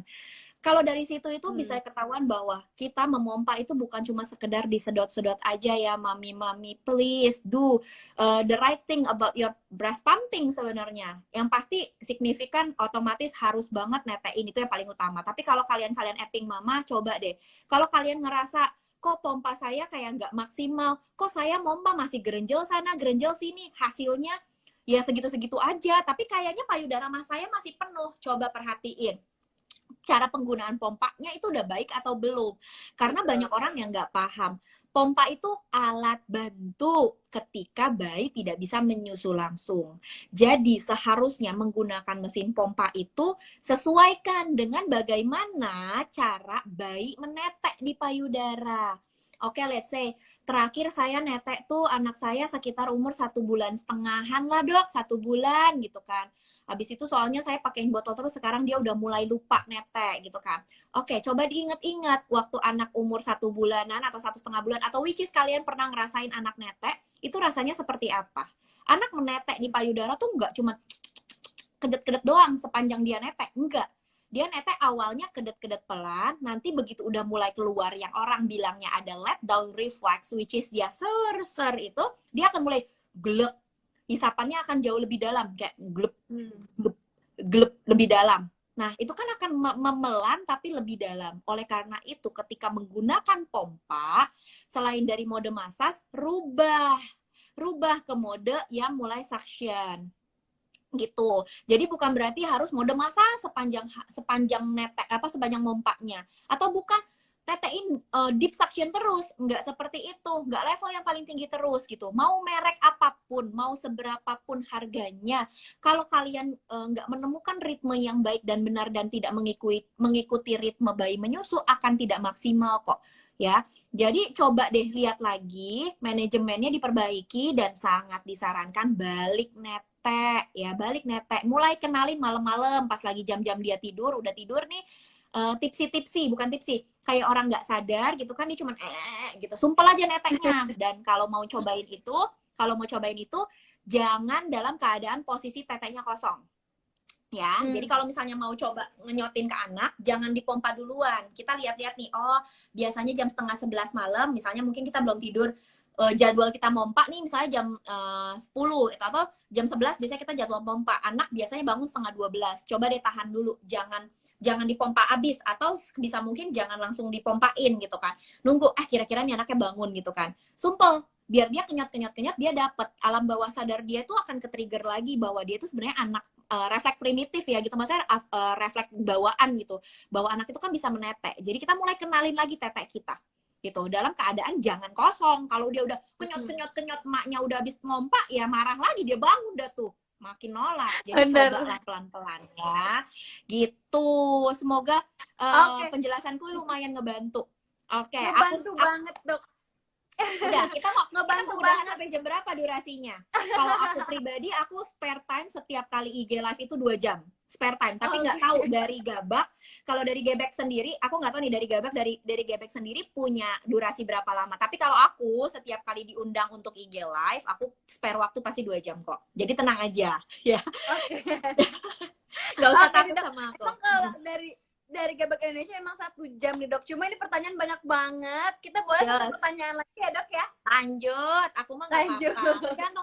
Nggak bakalan ya? Ya nggak bakalan cukup. Jadi makanya kadang-kadang pasienku kalau datang, lama banget sih dok. Begitu dia masuk, oh pantesan dokternya lama. Biasanya kan lama nungguinnya gitu kan. Oh pantesan lama gitu kan. Ya emang satu pasien itu 45-60 menit. Nggak bisa cuma yang, dok ASI saya kurang, saya ngejelasin 15 menit, itu hampir nggak pernah. Karena cuman keluhannya cuman ASI saya kurang dok, ASI saya sedikit, yang dijelasin dari A sampai Z gitu. Jadi banyak banget yang perlu dijabarin. Oke, kita lanjut. Ya lanjut ya dok. Tadi ada yang nanya nih dok, kalau dokter sendiri media ASI perah untuk Teana apa ya dok? Karena anakku nggak bisa pakai dot nih, dan aku udah mau mulai masuk kerja. Nah ini gimana nih dok? Oke, sekarang kita mulai ya.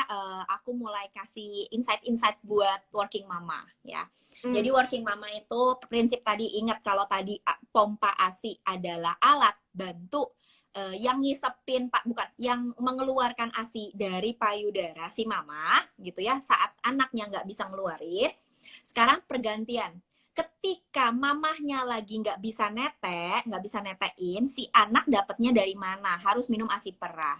Banyak banget medianya, dari sendok, selain botol ya. Seluruh konselor laktasi, konselor menyusui di dunia hampir 90% ya 99% pasti statement utamanya adalah menjauhi botol, jauhin botol. Tapi perlu diingat baik-baik, ketika kita menggunakan intinya tuh jauhin botol banget, ngejauhin botol sebisa mungkin tidak menggunakan botol karena resikonya sampai 99% bingung puting. Itu signifikan. Gak menutup kemungkinan mau dibilang tapi dok, aku beli botol, dok. Aku beli botolnya yang paling mirip puting ibu, Anti dok. bingung puting.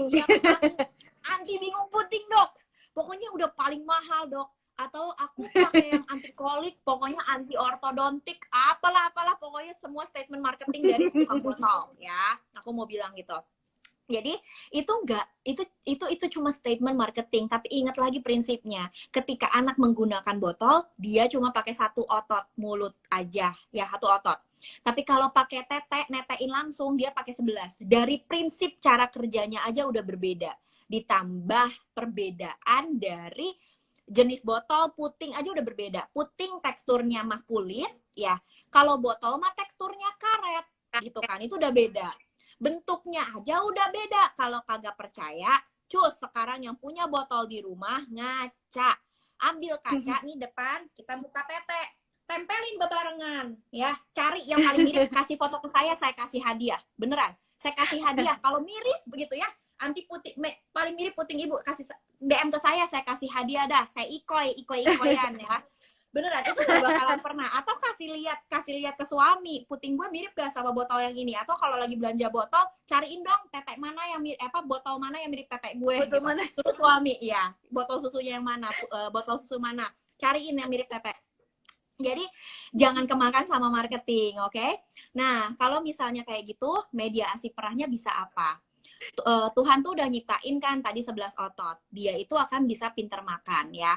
Mulai dari sendok itu bisa banget. Sendok yang sering kali, yang paling gampang tuh sendok, pipet, ya pipet spuit yang kayak suntikan gitu atau pipet obat itu bisa. Ya, sendok. Dan yang paling gampang yang terakhir tuh adalah biasanya ini agak repot-repot biasanya di awal aja kok, cup feeder. Cup feeder. Aku mau kasih tahu kalian ya, mau cup feeder kayak mau sendok kayak mau piring, sebenarnya itu base dari dasar anaknya aja tuh udah bisa kok. Let's say misalnya, bentar, aku buka deh. Bentar ya, kalau misalnya kalian nggak punya, ya pakai cup feeder. Atau kalau nggak punya cup feeder, kalian punya botol kecil kayak gini juga bisa pakai. Bentar ya, aku buka dulu.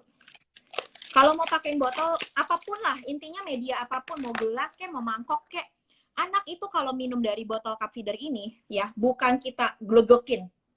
Ya, anak itu sesungguhnya kalau kalian boleh YouTube ya, ngelihat dari anak cara minum, Teana juga pernah aku videoin, dia tuh akan kayak gini.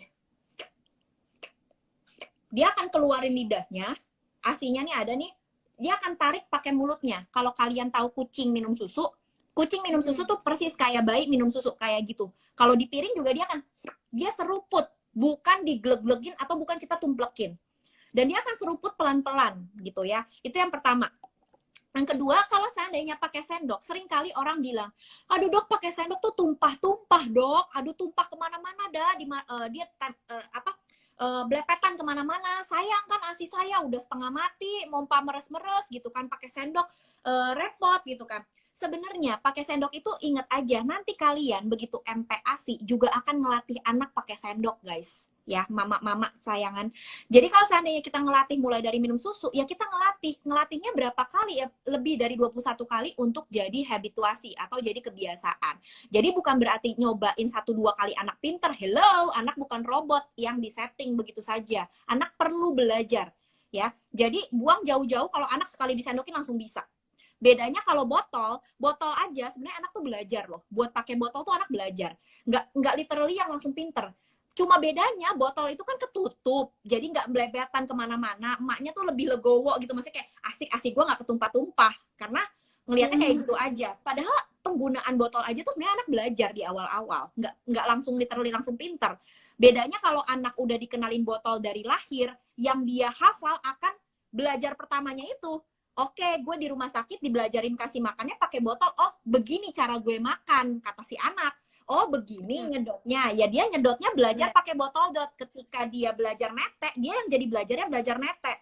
Begitu aja prinsipnya. Jadi perlu diingat nih baik-baik bahwa nggak ujuk-ujuk langsung pinter gitu ya.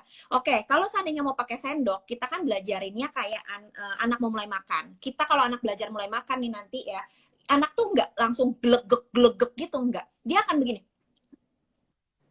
dia keluarin lagi lidahnya. Jadi otomatis susunya tuh akan belepetan. Kalau belepetan, tarik lagi, masukin lagi. Belepetan, tarik lagi, masukin lagi. Dan bukan dalam keadaannya anaknya tidur gini nih. Nggak begini, anaknya akan sedikit lebih tinggi, kita akan sedotin masuk. Ntar dia lepahin keluar, pelepetin lagi. Sabar, Mae, sabar. Dan kunci utamanya, pemberian ASI perah, kalau seandainya di luar pakai botol, kalau pakai botol kan, sumpel pakai botol. Ini Sumpel. berbeda. Iya, bener kan? Sumpel. Rata-rata kan emak-emak tunggu anaknya nangis, disumpel pakai botol. Ya, anaknya diam, kecep-kecep diam. Tapi lain, kalau menggunakan media ASI perah yang lain, jangan tunggu anak nangis. Kita lain prinsip penggunaannya. Jangan tunggu anaknya nangis.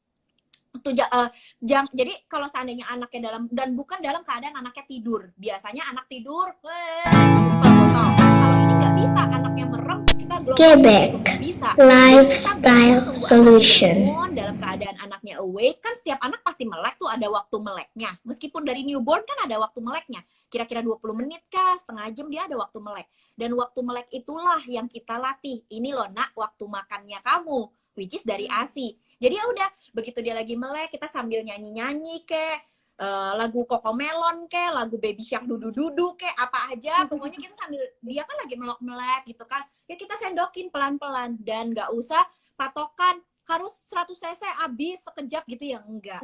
Justru sedikit-sedikit tapi lebih sering, atau ya pada saat dia dalam keadaan awake gitu. Jadi pemberian mediasi perah pada saat working mama ya seperti itu. Jadi nggak perlu pakai botol dot. Dan ingat prinsipnya, anak diberikan ASI perah ketika mama tidak bisa menyusui langsung. Ya, ketika mama tidak bisa menyusui langsung, which is mamahnya nggak ada di sana. Jadi jangan pernah kasihkan ASI perah kita sendiri yang ngasih. Jadi big no, jangan harap kita nih sebagai mama, kita yang nyendokin, kita yang ngasihin cup feeder. Bukan begitu. Kan namanya kitanya lagi nggak ada, berarti kitanya nggak boleh ngasihin langsung. ASI perahnya siapa yang ngasih? Yang ngasih ya bapak kek, mau mbaknya kek, mau suster kek, mau neneknya kek, mau opa, oma, tante, siapa aja selain dari kita. Kitanya yang ngumpet. Atau misalnya kita di rumah nih, kita di rumah tapi kita mau mandi, tinggal ngomong, nak, mama mandi dulu ya, itu pak, aku habis pompa tadi, nanti kalau anaknya udah ini ya udah, misalnya mau minta nyusu, aku mandi dulu, papa yang kasih. Ngomong, nak, mama mandi ya, itu ada susu, nanti minum dari sendok sama papa ya. Sounding, ngomong, penting. Bukan berarti anak tuh kayak boneka nggak diajak ngomong, nggak gitu ya. Anak itu ngerti apa yang kita ajarin, itulah yang akan dipelatih sama anak. Bukannya kita udah asal sumpel, asal apa, yang penting ya udah anaknya dikasih tetek, dikasih minum, dikasih apa, ya nggak gitu. Kita perlu ngajar. Sounding itu yang dia tangkap kok. Ya dia ngerti, meskipun dia nggak bisa, iya mah nggak bisa gitu ya, paham, dia paham. Oke, kita mesti latih. Tapi ketika mamahnya ada di rumah dan mamanya lagi nggak ngapa-ngapain, daripada mompa ya anaknya tetein. Begitu juga pada saat tidur. Ya, ketika tidur malam, hormon prolaktin bekerja 2 kali lipat. Ingat baik-baik ya, prinsipnya kita harus netein anak ketika anak butuh gitu kan. Nah, kalau seandainya kita lebih memilih memompa di malam hari, biasanya banyak tuh yang kayak gitu. Saya netein dok kalau siang. Kalau malam, saya capek dok, saya mau tidur. Banyak yang begitu, pasti ada tuh yang ngelop mungkin ada, atau temennya atau saudaranya atau dia sendiri dulu pernah begitu, karena saya pribadi dulu begitu. Biar saya bisa tidur dok, kalau malam saya tidur nanti suami saya yang bangun kasih susu. Sekarang saya tanya baik-baik, ketika ASI kita lagi lancar nih, lagi baik-baik nih, kalau kita memilih memompa di tengah malam hari, misalnya saya malam saya pompa dok jam 1 malam sama jam 4 pagi gitu dok, saya mompa dok, selebih itu saya tidur. Sekarang saya tanya balik, kalau malam hari ya, kalau malam hari kita nggak mompa, itu kan kita pasti otomatis bengkak ya, pasti mau nggak mau bangun buat mompa. Apa bedanya? Apa bedanya kalau anak ngek jam 1:30 atau jam 2 pagi kita tetein langsung gitu. Maksudnya aku nggak, daripada kita mompa, lebih baik keluarinnya langsung ke anaknya. Kita nggak bangun 2 kali, kita nggak ngerepotin orang lebih banyak. Karena prinsipnya toh Bener. kita harus bangun. Bener nggak? Kita bangun nih, atau kalau Bener. misalnya bukan suaminya, ada beberapa suami yang gue mau tidur, urusan lu deh, urusan anak. Ada yang kayak gitu. Jadi malah 2 kali kerjaan. Biasanya jam 1 mompa, jam 2 anaknya ngek. Bangun lagi kan? Jadi ngasihin susunya kan? Jadi 2 kali bangun, Mak. Gitu kan. Maksud aku, Bener. kita mesti lebih bijak lah. Manajemennya tuh bisa kita atur. Kalau seandainya kita mompa, kita nggak mompa, kita langsung sumpel anaknya, netein, kitanya juga bisa ikut merem. Nah, caranya gimana? Belajar deh tuh, netein posisi sambil baring, gitu kan. Atau ya kalau misalnya masih belum pintar, ya nggak apa-apa lah, bangun, netein, paling berapa lama sih, duduk senderan sebentar, 15 menit, ya habis itu langsung tidur aja. Mompanya ya sebelum kita tidur, sama waktu bangun sesaat kita bangun pagi, sebelum jemuran. Itu akan clear up kok, dan hormon prolaktin itu yang 2 kali lipat itu akan mendapatkan sinyal yang maksimal dari anak, karena ketika hormon prolaktin itu kerjanya 2 kali lipat, si anak juga akan minum lebih banyak pada saat netek langsung di malam hari gitu. Jadi ngikutin aja ritmenya, bukan kita malahan biar aku tidur malah nggak tidur, Mak, gitu, malah 2 kali kerjaan loh kamu kalau bangun mompa gitu kan. Nah, maka dari itu kalau seandainya kok jadi ngalor ngidul, tadi balik lagi ke mediasi perah. Mediasi. Aduh, jadi lupa. Dok, ya. Gini nih dok, karena banyak banget nih dok ya, yang di luaran sana memberikan nasi perah itu memang ibunya yang ngasih. Dan kalau misalnya, boleh.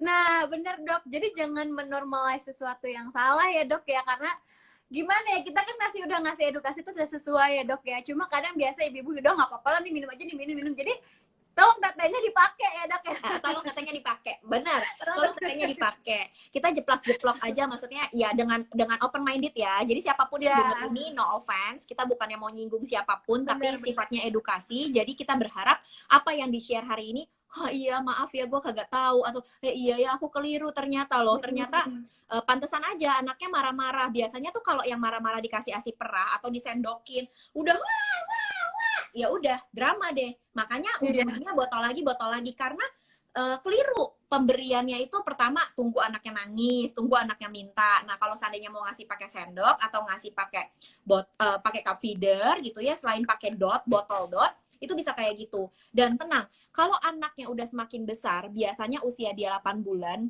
7-8 bulan itu ya, botol dot itu sebenarnya udah nggak perlu banget kok dipakai. Anaknya kan udah makin gede nih, dia bisa mulai belajar pakai botol sedotan, botol straw yang kayak sedotan aqua, itu bisa belajar dari botol aqua, sedotan aqua.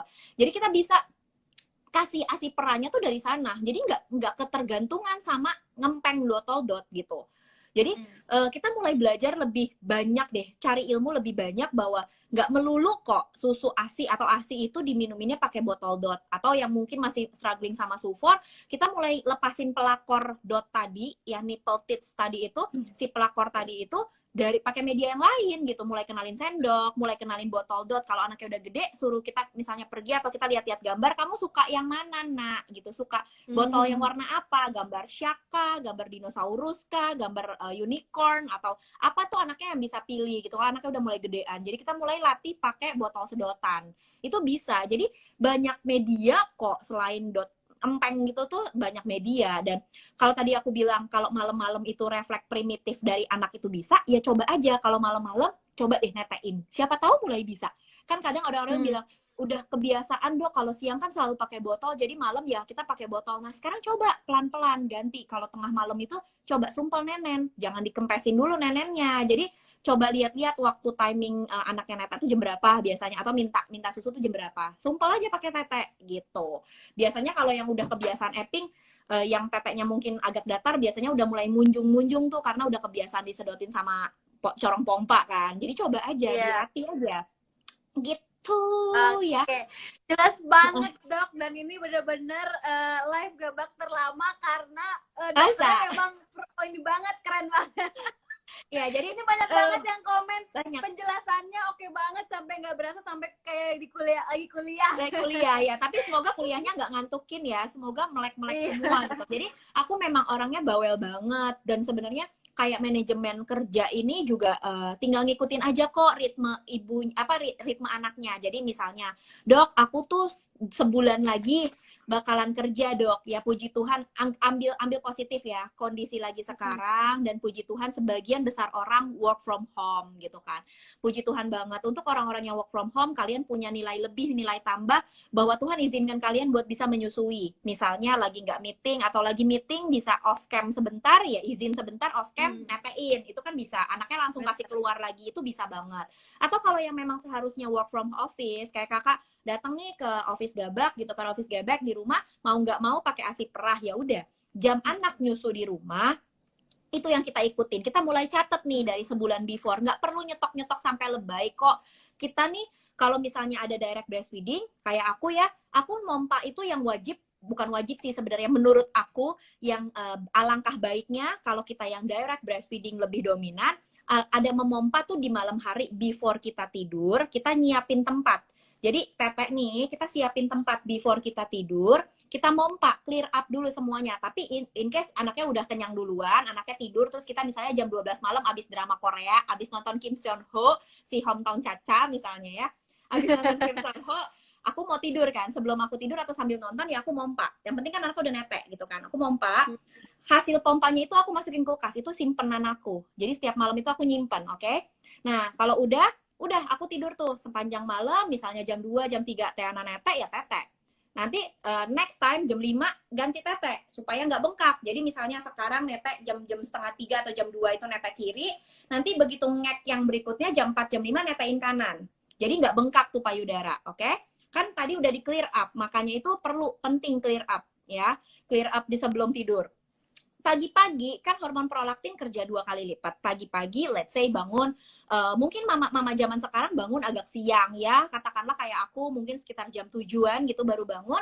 Jam 7 sebelum aku bangun, misalnya Teana udah mulai nengok-nengok gini, aku tetein dulu nih, netein. Tadi udah kiri, kanan aku balikin ke kiri. Netein kecep-kecep, oke Teana masih bablas tidur, aku bangun langsung ngambil pompa lagi. Pompa tuh pagi-pagi. Jadi pompa clear up lagi semuanya. Kira-kira 15, atau kalau misalnya kerasanya lebih banyak ya setengah jam. Karena kan prolaktin kerja double. Ingat ya, udah dapet tuh 2 sesi memompa. Let's say katakanlah dapat 120 kek, dapat 150 kek, yang tadi malam, pagi juga dapat. Udah 2 kantong. Itu yang bisa kita tabungin before kita masuk kerja dari 1 bulan sebelumnya. Ya kan, dari 1 bulan sebelum. Ini udah tabungan banget. Sepanjang hari katakanlah kita nggak mompa. Tapi kalau kayak aku udah netein setengah hari tuh, misalnya siang-siang kayak tadi jam 1, jam 2 siang gitu, aku mompa dulu 15 menit, berapapun dapatnya. Misal dapatnya 100 cc, ya udah 100 cc itu simpan. Jadi paling enggak kita udah dapat 3 kantong per hari dengan dominan 95% netein. Karena kita masih di rumah aja.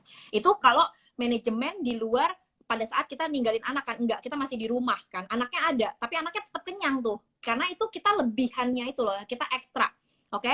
Yang berikutnya, kita sambil nyatet, oh, Teana kalau minum jam 8 pagi, jam 10 atau setengah 11, jam 11, abis itu netek lagi, mungkin minta lagi jam 1, jam 2, atau jam 4, jam 5, jadi kita catet. Nah, kita kerja jam berapa untuk working mama? Kita kerja jam berapa?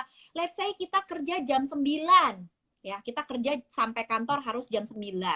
Terus kita pulang jam 4 atau jam 5 sore. Katakanlah sampai rumah jam 6 sore. Ya udah, oh anaknya biasa netek mintanya jam 10, jam 11. Ya udah, pertama mompa jam 11. Pada saat anak di rumah lagi minta nyusu, kita di tempat kantor mompa jam 11. Oh, yang lagi sekitar jam 2-an atau jam 1-an, ya udah abis kita makan siang, abis kita istirahat, kita mompa. Ya, abis itu nanti jam-jam 3, jam 4, oh ya udah jam 3, jam 4 kita take note, kita mompa lagi. Jadi ketika anak di rumah mintanya kira-kira 3 kali, jadwal dia minta, di saat kantor kita juga lagi mompa.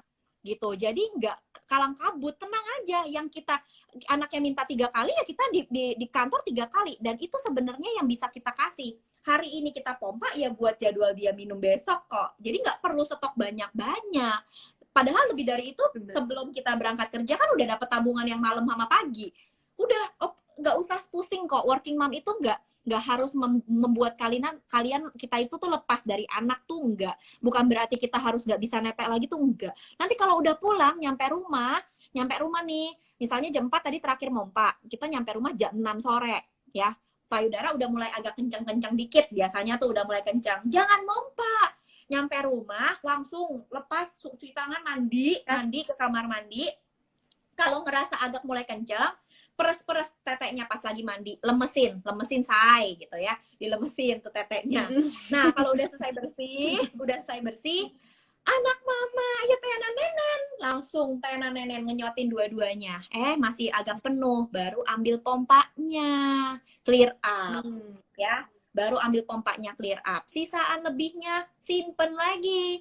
Jangan lupa dimasukin tuh ke storage aplikasi Gebek, ya. Itu kan kalian punya tabungan jadinya. Bener nggak, Kak? Jadi punya tabungan. Bener banget, Kak. Iya, jadi manajemennya tuh dibawa nyantai, dibawa enak, dibawa bijak, biar semuanya tuh keseluruhannya jadi lebih baik, jadi nggak salah jalan. Karena banyak orang yang mungkin, saya nggak tutup mata lah, banyak banget orang yang keliru, mungkin ngikutin momfluencer A, momfluencer B. Si ini berhasil kok bisa mompa sampai 2 tahun, si ini bisa kok cuman pompa-pompa aja 1 tahun. Hello, dia bisa, belum tentu kita bisa gitu kan. Mungkin ya kita juga nggak tahu, apa mungkin influencernya cuma ngomong doang atau gimana, juga kita nggak tahu apakah dia bener memang mompa atau di rumah memang ada netein atau enggak, ya kita nggak tahu. Karena apa yang kita lihat di layar handphone nggak selamanya seindah yang seharusnya, atau nggak semuanya real life sebenarnya kayak gitu. Jadi mulai bijaklah kita yang nggak usah ngikutin orang lain terus gitu. Kita mulai menata hidup kita tuh dengan cara kita sendiri yang lebih baik pastinya. Dan kalau kalian mau ngikutin influencer, kenapa nggak coba cari, bukan harus ngikutin saya, bukan harus ngikutin si ABC, enggak, tapi carilah ilmu sebanyak-banyaknya yang menurut kalian itu memang pakarnya. Saya bukan pakar, masih banyak dokter senior, masih banyak konselor menyusui yang lebih senior. Lebih baik kalian ngikutin berbagai aliran yang memang mereka itu udah tahu, belajar edukasinya yang memang tepat, apa sih yang seharusnya dilakukan gitu. Jangan sampai kita cuma sekedar sekelibet ngikutin yang akhirnya membuat kita salah jalan gitu, karena nggak semuanya indah gitu loh. Lebih bijak sih sebenarnya kayak gitu. Jadi working mama, aku berharap kita bisa menerapkan seperti itu. Jadi ketika kita pulang kerja, kita bisa main sama anaknya, kita bisa sayang-sayangan lagi, kita bisa netein lagi. Itu indah banget, gak ada duanya. Karena aku pribadi pernah ngalamin yang namanya bingung puting. Apapun yang aku sharing, aku pribadi pernah ngalamin. Jadi kalau seandainya dibilang, dokter mah enak, gak ada dramanya sih, neteinnya lancar jaya. Hello, aku pernah ngalamin yang namanya mastitis tuh pernah. Aku pernah ngalamin yang namanya bingung puting, anak nolak netek tuh pernah. Rasanya sakit hati luar biasa, sampai udah keluar dah tuh aku keras kepala. Maksudnya keras kepala tuh lebih naikin yang kayak tadi aku proses relaksasi 4 hari waktu itu. 4 hari ngebilas anaknya jadi nggak mau netek lagi, karena itu benar-benar bikin sakit hati. Aku pernah ngalamin yang harus anaknya tuh pernah didapetin botol, karena waktu itu aku harus pergi ke Thailand. Aku kan ambil S2 ya, jadi aku lagi kuliah lagi, Kak. Aku pernah ke Thailand, and di rumah aku udah ngajarin. Biasanya selama ada aku, kalau kerja di rumah, aku kerja pergi doang, mbaknya nyendokin gitu kan. Someday aku pergi ke Thailand, itu mulai repot tuh, karena malam hari ternyata anaknya bangun, terus suamiku kasih botol. Keenakan pakai botol, sampai siangnya mbakku ikutan pakai botol. Jadi selama 3 hari aku tinggal, anaknya jadi diingetin botol. Pulang, si Nathan itu anak kedua, si Nathan. Begitu pulang, waduh luar biasa sakit hatinya. Anaknya nggak mau netek, coba bayangin, udah lagi kangen, kangen banget. 3 harian, 4 hari nggak ketemu. Begitu ditetein nggak mau dong, anaknya demprak. Aku tanya, kok anaknya gue nggak mau jadi netek ya? Nggak mau netek, kalian kasih apa? Pakai botol, Cici. Mampus aku udah bilang gitu kan. Tapi ya mau marah-marah juga percuma. Ya udah, akhirnya semenjak hari itu aku langsung take note. Biasanya kan sama mbak segala macam, udah hari itu aku mulai naikin lagi, balikin. Aku sering gendong, aku yang mandiin, aku yang mulai gantiin pampers, aku yang mulai sayang-sayangan lagi. Aku mulai suruh mbaknya sendokin, ya lu nggak ada lagi pakai botol. Aku umpetin semua botolnya, aku masukin ke kontainer, aku masukin ke lemari. Lu pegang botol lagi, awas ya. Pokoknya kayak udah ngomong nih, udah ditekenin. Udah ganti pelakornya, ilangin, ya anggapannya kalau kita lagi marah sama pelakor, damprat kan tuh pelakor, lu jauh-jauh jangan temuin lagi laki gue gitu kan. Ya udah, jangan ketemu lagi tuh sama anak gue gitu kan. Udah, jadi diumpetin tuh si pelakor. Kita mulai ganti. Ya udah, mulai sayang-sayangan, terus mulai nangis, pasti nangis. Aku nangis doa sama Tuhan, aku bilang kayak Tuhan, aku niat baik loh, maksudnya aku pengen bisa anakku netek lagi gitu, aku sedih kayak gini gitu kan. Terus aku ngomong baik-baik sama anakku, mama udah pulang gitu kan, maaf ya kemarin mama tinggalin kamu, sekarang netek lagi sama mama ya, mama sedih loh kalau kamu nggak mau nenen, ini nenen mama banyak kok, nenen ya, nenen itu bagus, pokoknya ngomong semua yang baik-baik. Dan kalau kemarin-kemarin kamu bisa netek, ingat ya, kalau awal-awal kalian udah netein, meskipun itu cuma seminggu pertama di rumah sakit atau sebulan pertama, ngomong, dulu kamu pinter kok neteknya, kamu dulu mau kok nenen sama mama, kita balik ya nenen lagi ya, nenen itu bagus loh, biar kamu makin sehat, pokoknya kita ngomong, terus ngomong, kalau dulu bisa, kita pasti bisa lagi. Jadi di apa ya, benar-benar di sounding sampai dengar ke kuping kita. Aku ini mama hebat, aku nggak sakit kok, aku tetekku baik-baik aja kok, Tuhan kasih aku sehat, asi saya banyak kok, asi saya ada kok, meskipun belum banyak gitu, asiku ada kok, asiku cukup kok, Tuhan kasih aku 2 payudara yang sehat, aku bukan orang penyakitan, aku bukan orang yang teteknya udah dioperasi gitu, aku bukan orang yang kanker payudara, aku puji Tuhan, Tuhan kasih aku sehat-sehat, meskipun keluar setetes 2 tetes, kalian pasti bisa sukses kok menyusui, percayalah, asal manajemennya baik, sebenarnya itu. Ya, Oke, jelas jadi kayak banget gitu. untuk live hari ini ya dok. Sepertinya Capek nggak ini dengerin udah aku ngoceh? Aku ngoceh berisik banget kayak jadi dukung. ilmu baru. Iya, jadi sebenarnya Oke. menyusui itu gampang Kak, menyusui itu indah gitu. Banyak orang yang mungkin nggak pahamnya. Aku dari awal itu ngerasa struggling dok, gitu kan, karena anaknya kalau ditetein tuh kayak ngelepas, bener nggak? Jadi ada tuh Bener, beberapa yang bilang, aku bener tuh dok. sebenarnya mau dok netein, bukannya nggak mau. Tapi awalnya kok aku netein anaknya marah-marah ya dok, kayak aku netein tuh anaknya lepas-lepas terus gerasak gerusuk. Ya aku pikir anaknya nggak mau netek sama aku, nggak bisa netek, mungkin karena tetekku nggak enak, mungkin karena tetekku kecil, mungkin karena putingku nggak panjang. Ada yang ngomong kayak gitu, padahal ternyata mungkin kekeliruan yang nggak kita tahu adalah berawal dari posisi. Ya, itu udah basic banget yang paling sering terjadi. Banyak banget pasienku, iya dok, kalau anakku netek, lepas dok, gitu. Tapi ntar dia lepasin lagi. Mulai diingat, kalau misalnya ada yang ngalami kayak gitu, anak gue sampai lepas baju. Jadi aku mau coba sedikit, boleh ya kak? Boleh ya? Boleh dok. Jadi biasanya aku sering banget selalu ngomong, basic banget ya, sering banget awal-awal itu yang bikin jadi nggak bisa netein, bermula dari mamahnya ini merasa tidak pede atau tidak nyaman ketika menyusui. Anaknya kalau lagi netek, kalau kita pakai botol ya enak aja tinggal ngadep ke atas. Ini penting sih, harus, dan aku setiap kali live aku pasti remind. Kalau anak netek di botol enak aja tinggal kita anaknya mau ngadep ke sini kayak mau ke kiri ke kanan, botolnya yang ngikutin. Tapi kalau anak netek di payudara kita tuh di sebelah sini, nggak bisa naik kemana-mana gitu kan. Otomatis kita harus membuat anaknya yang ngikutin posisi payudara. Betul ya? Semoga kelihatan. Jadi ini kalau teteknya di sini nih, teteknya di sebelah sini, anaknya itu jangan dibikin jadi nengok. Jangan begini nih, badannya ke atas, anaknya nengok. Karena kenapa? Coba mama-mama di rumah atau kakak juga ikutan. Kita nengok nih ke kiri, atau misalnya teteknya di sini nih teteknya. Sambil minum. Sini. Ya, sambil minum kek atau sambil telan ludah. Telan ludah aja deh seteguk, itu rasanya nggak enak banget, ngeganjel banget. Apalagi anak minum netek. Ya, kalau anaknya neteknya miring begini, otomatis pasti nggak enak, nggak nyaman. Apa yang terjadi? Ketika anaknya baru ngenyot-ngenyot, dia lepasin karena aduh gue ngap banget pengen narik napas gitu kan, susah nelennya. Jadi dia baru kenyot-kenyot bentar, dia lepasin.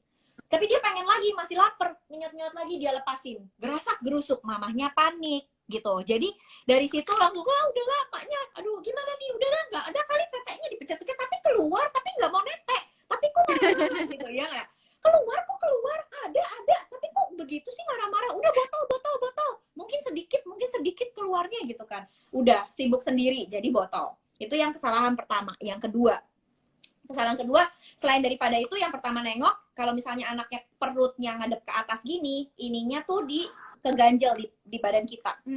Keganjel di sini karena kan pakai bedong biasanya. Anaknya udah ngeganjel, udah jauh, udah susah dan ribet banget dah gitu. Itu biasanya kekeliruan posisi yang pertama. Kekeliruan yang kedua, enggak dok, katanya dok perut bayi menghadap perut ibu, katanya gitu kan.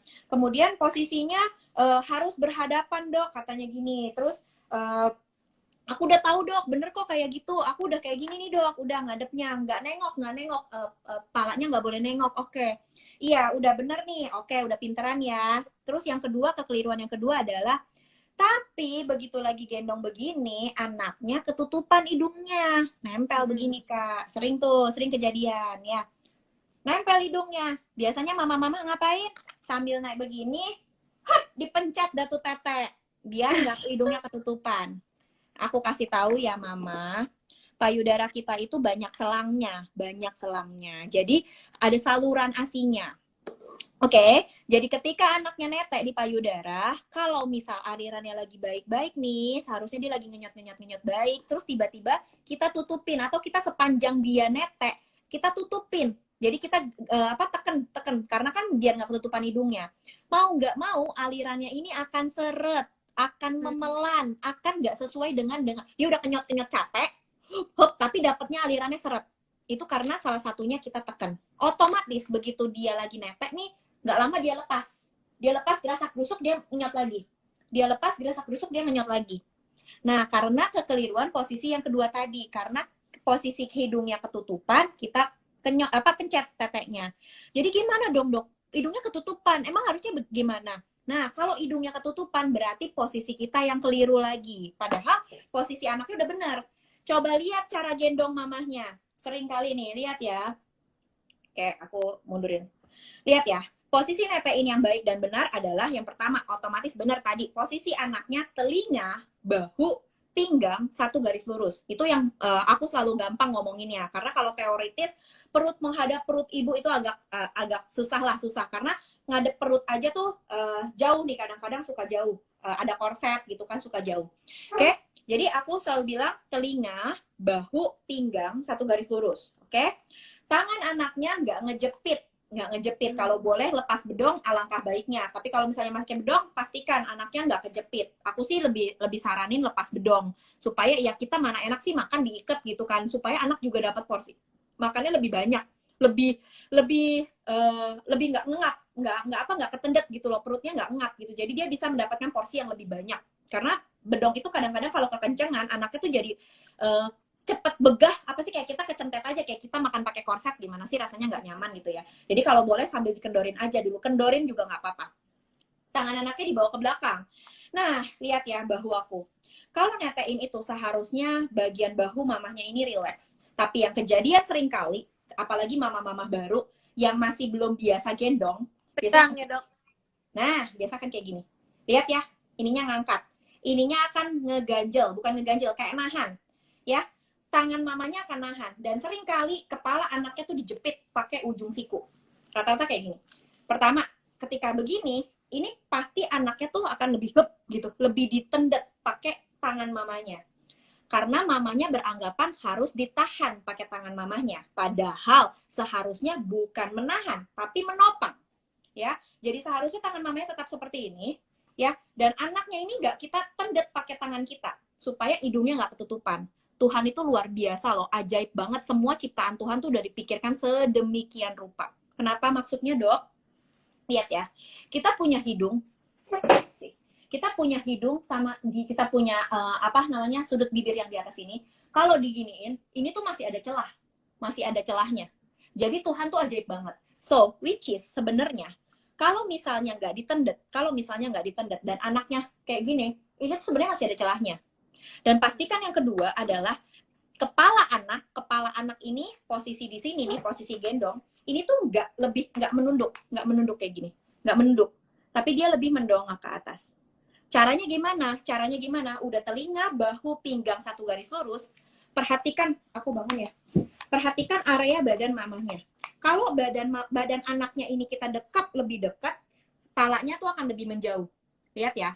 Tapi lain halnya kalau ininya lebih jauh, kepala anaknya akan jauh lebih nunduk. Sih, biasanya ini gara-gara korset, gara-gara apa. Jadi kalau seandainya kalian belum pinter buat belajar posisi netein, boleh dilepas dulu korsetnya. Jadi latihan ajekin, baru nanti kalau seandainya udah pinter ya pakai korset boleh. Ya kan nggak lama-lama, nanti kan bisa pakai lagi korsetnya. Gitu ya. Jadi kalau seandainya yang udah posisinya bener nih, tapi ininya menjauh, anaknya biasanya akan lebih nunduk. Oke? Nah, lihat aja kayak misalnya aku.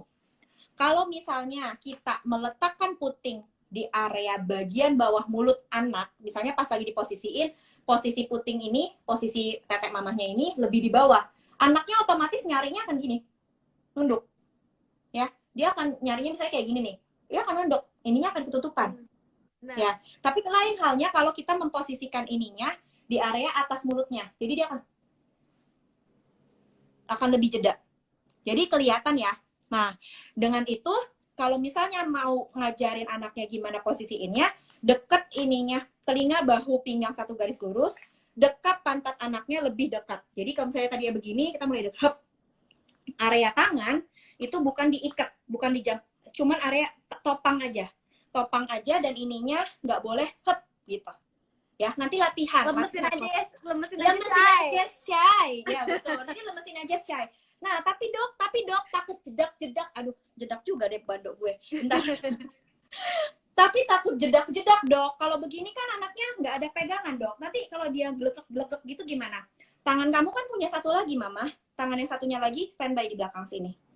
Ya, jadi tangan yang satunya lagi standby di bawah belakang tengkuk anaknya.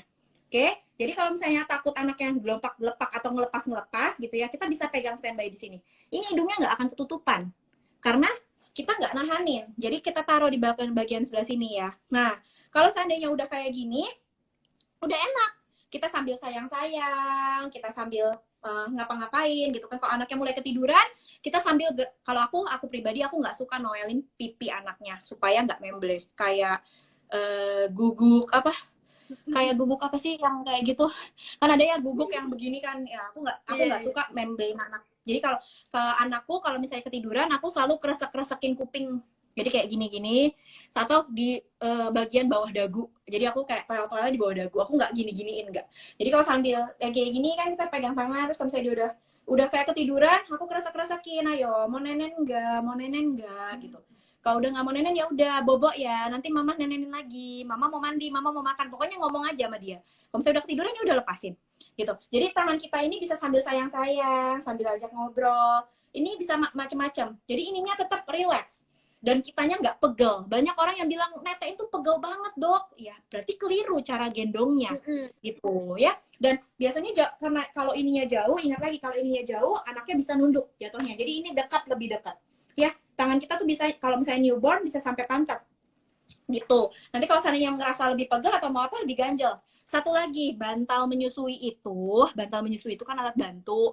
Jadi jangan jangan sampai kita ketergantungan sama bantal menyusui. Sering kali ibu-ibu baru keribetan sama tuh bantal ya.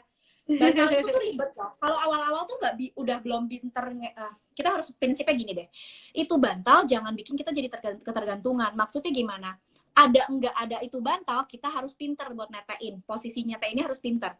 Karena kalau lu ke mall, nggak mungkin lu bawa-bawa tuh bantal. Ya, ingat. Kalau lagi ke mall, nggak mungkin lu bawa-bawa tuh bantal. Oke? Jadi kita harus bisa dengan posisi segala macam. Bantal boleh kalau misalnya anaknya lagi growth spurt, udah netek satu lagi kan mungkin agak lebih lama. Kalau udah pintar ya udah mau diganjel bantal boleh, biar mamanya bisa lebih relax, itu boleh. Tapi kan nggak perlu sampai harus banget ada bantal baru bisa gitu. Dan posisi nyusuin banyak banget, ada yang begini, ada yang pakai football, latihan. Caranya banyak banget. Orang-orang yang udah share, aku pribadi udah share, ada di YouTube juga, kalian bisa lihat gitu ya.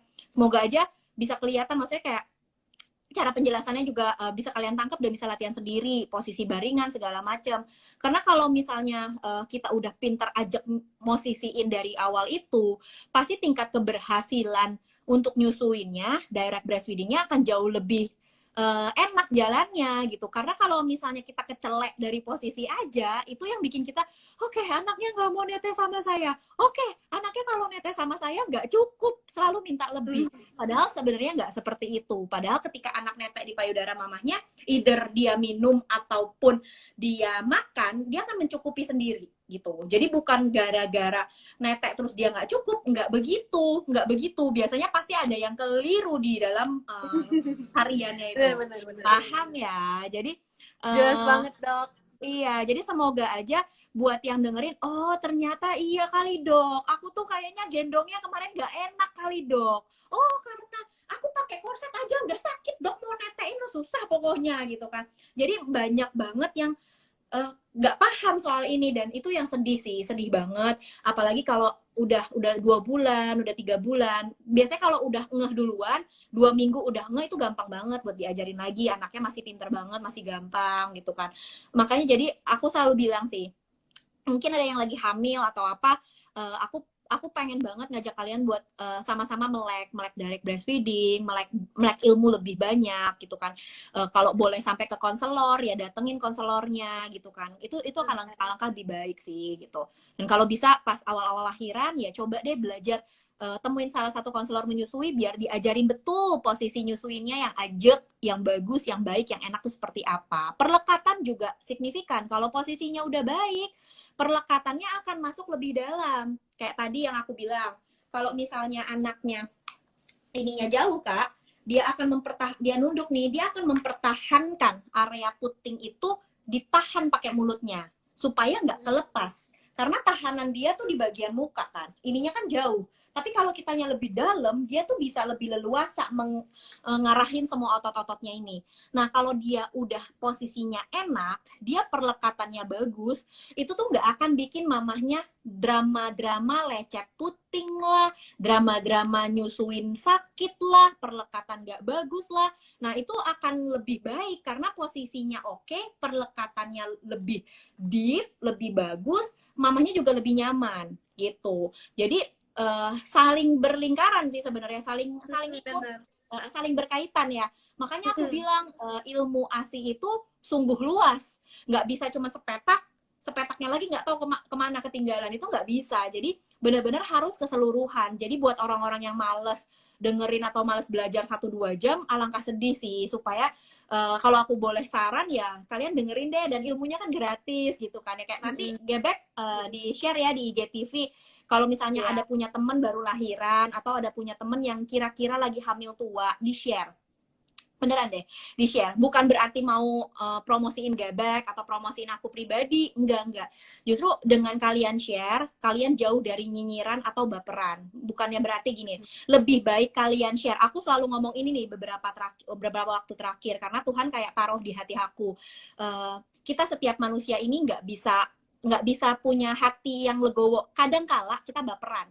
Serius, aku pribadi juga gitu. Kalau baca komen, ada yang niatnya baik, tapi kita nangkepnya, lu nyinyir banget sih, lu julid banget sih. Padahal cuman kayak gini nih, misalnya kita mention orangnya, atau enggak, misalnya kita mention kita ngomong di komen orangnya, harusnya tuh netein, karena kalau pumping jelek, misalnya ngomongnya kayak gitu. Padahal niatnya baik dong. Tapi orang yang nangkepnya itu, apaan sih lu anak-anak gue, lu ngomong kayak gitu kan. Atau ada orang yang kayak gini, ada yang komennya gini, anakku mah pakai sendok, misalnya ngomongnya ke temennya nih, temennya lagi ngepost gitu kan, jangan pakai botol tahu, pakai sendok aja, nanti anaknya bingung puting. Maksudnya baik kan, tapi temennya itu akan menangkap, apaan lo ngomong kayak gitu kan. Padahal niatnya baik, tapi orang yang nangkep belum tentu menerima itu dengan baik gitu kan. Nah, daripada salah tangkep, lebih baik, alangkah baiknya kalau kita sekarang mulai kayak gini, mulai share di story gitu ya. Misalnya lagi nonton ini, terus ini kan bisa add to your story gitu kan. Jadi misalnya ada pop-up IGTV, add to your story. Buat yang lagi hamil atau teman-teman seperjuangan nyusuin aku, denger ini deh, ilmunya bagus. Misalnya ngomong kayak gitu. Terserah dia mau denger atau enggak. Karena dengan begitu, dia akan jauh lebih menerima. Puji Tuhan gue denger ini kelihat dari IG-nya si Lina misalnya gitu. Daripada si Linanya langsung ngomong, jangan nyusuin, jangan pakai botol tahu, lebih baik nyusuin. Itu pasti akan jauh beda diterimanya. Atau di story, di send aja langsung ke orangnya, Beb, kamu kan bentar lagi mau lahiran, kemarin aku denger ini nih, dokternya ngejelasin kalau abis lahiran posisinya gimana, siapa tahu bisa dapat buat belajar. Kalau lagi sempat dengerin aja, terserah dia mau dengerin apa kagak. Itu akan jauh lebih bermanfaat dan lebih bisa diterima daripada kita yang nanti lu posisinya gini gini gini ya, daripada kita dibilang apaan sih lu so tau anak lu aja kagak netek, kan daripada repot mendingan sharing aja, terserah dia deh, ilmu kita udah ngasih yang terbaik gitu ya. Aku sih mau ngajak kita sama-sama mulai gerakan melek DBF atau gerakan buat ilmu-ilmu nyusuinya lebih seperti itu, karena lebih kedua pihaknya tuh lebih enak, lebih baik diterimanya gitu.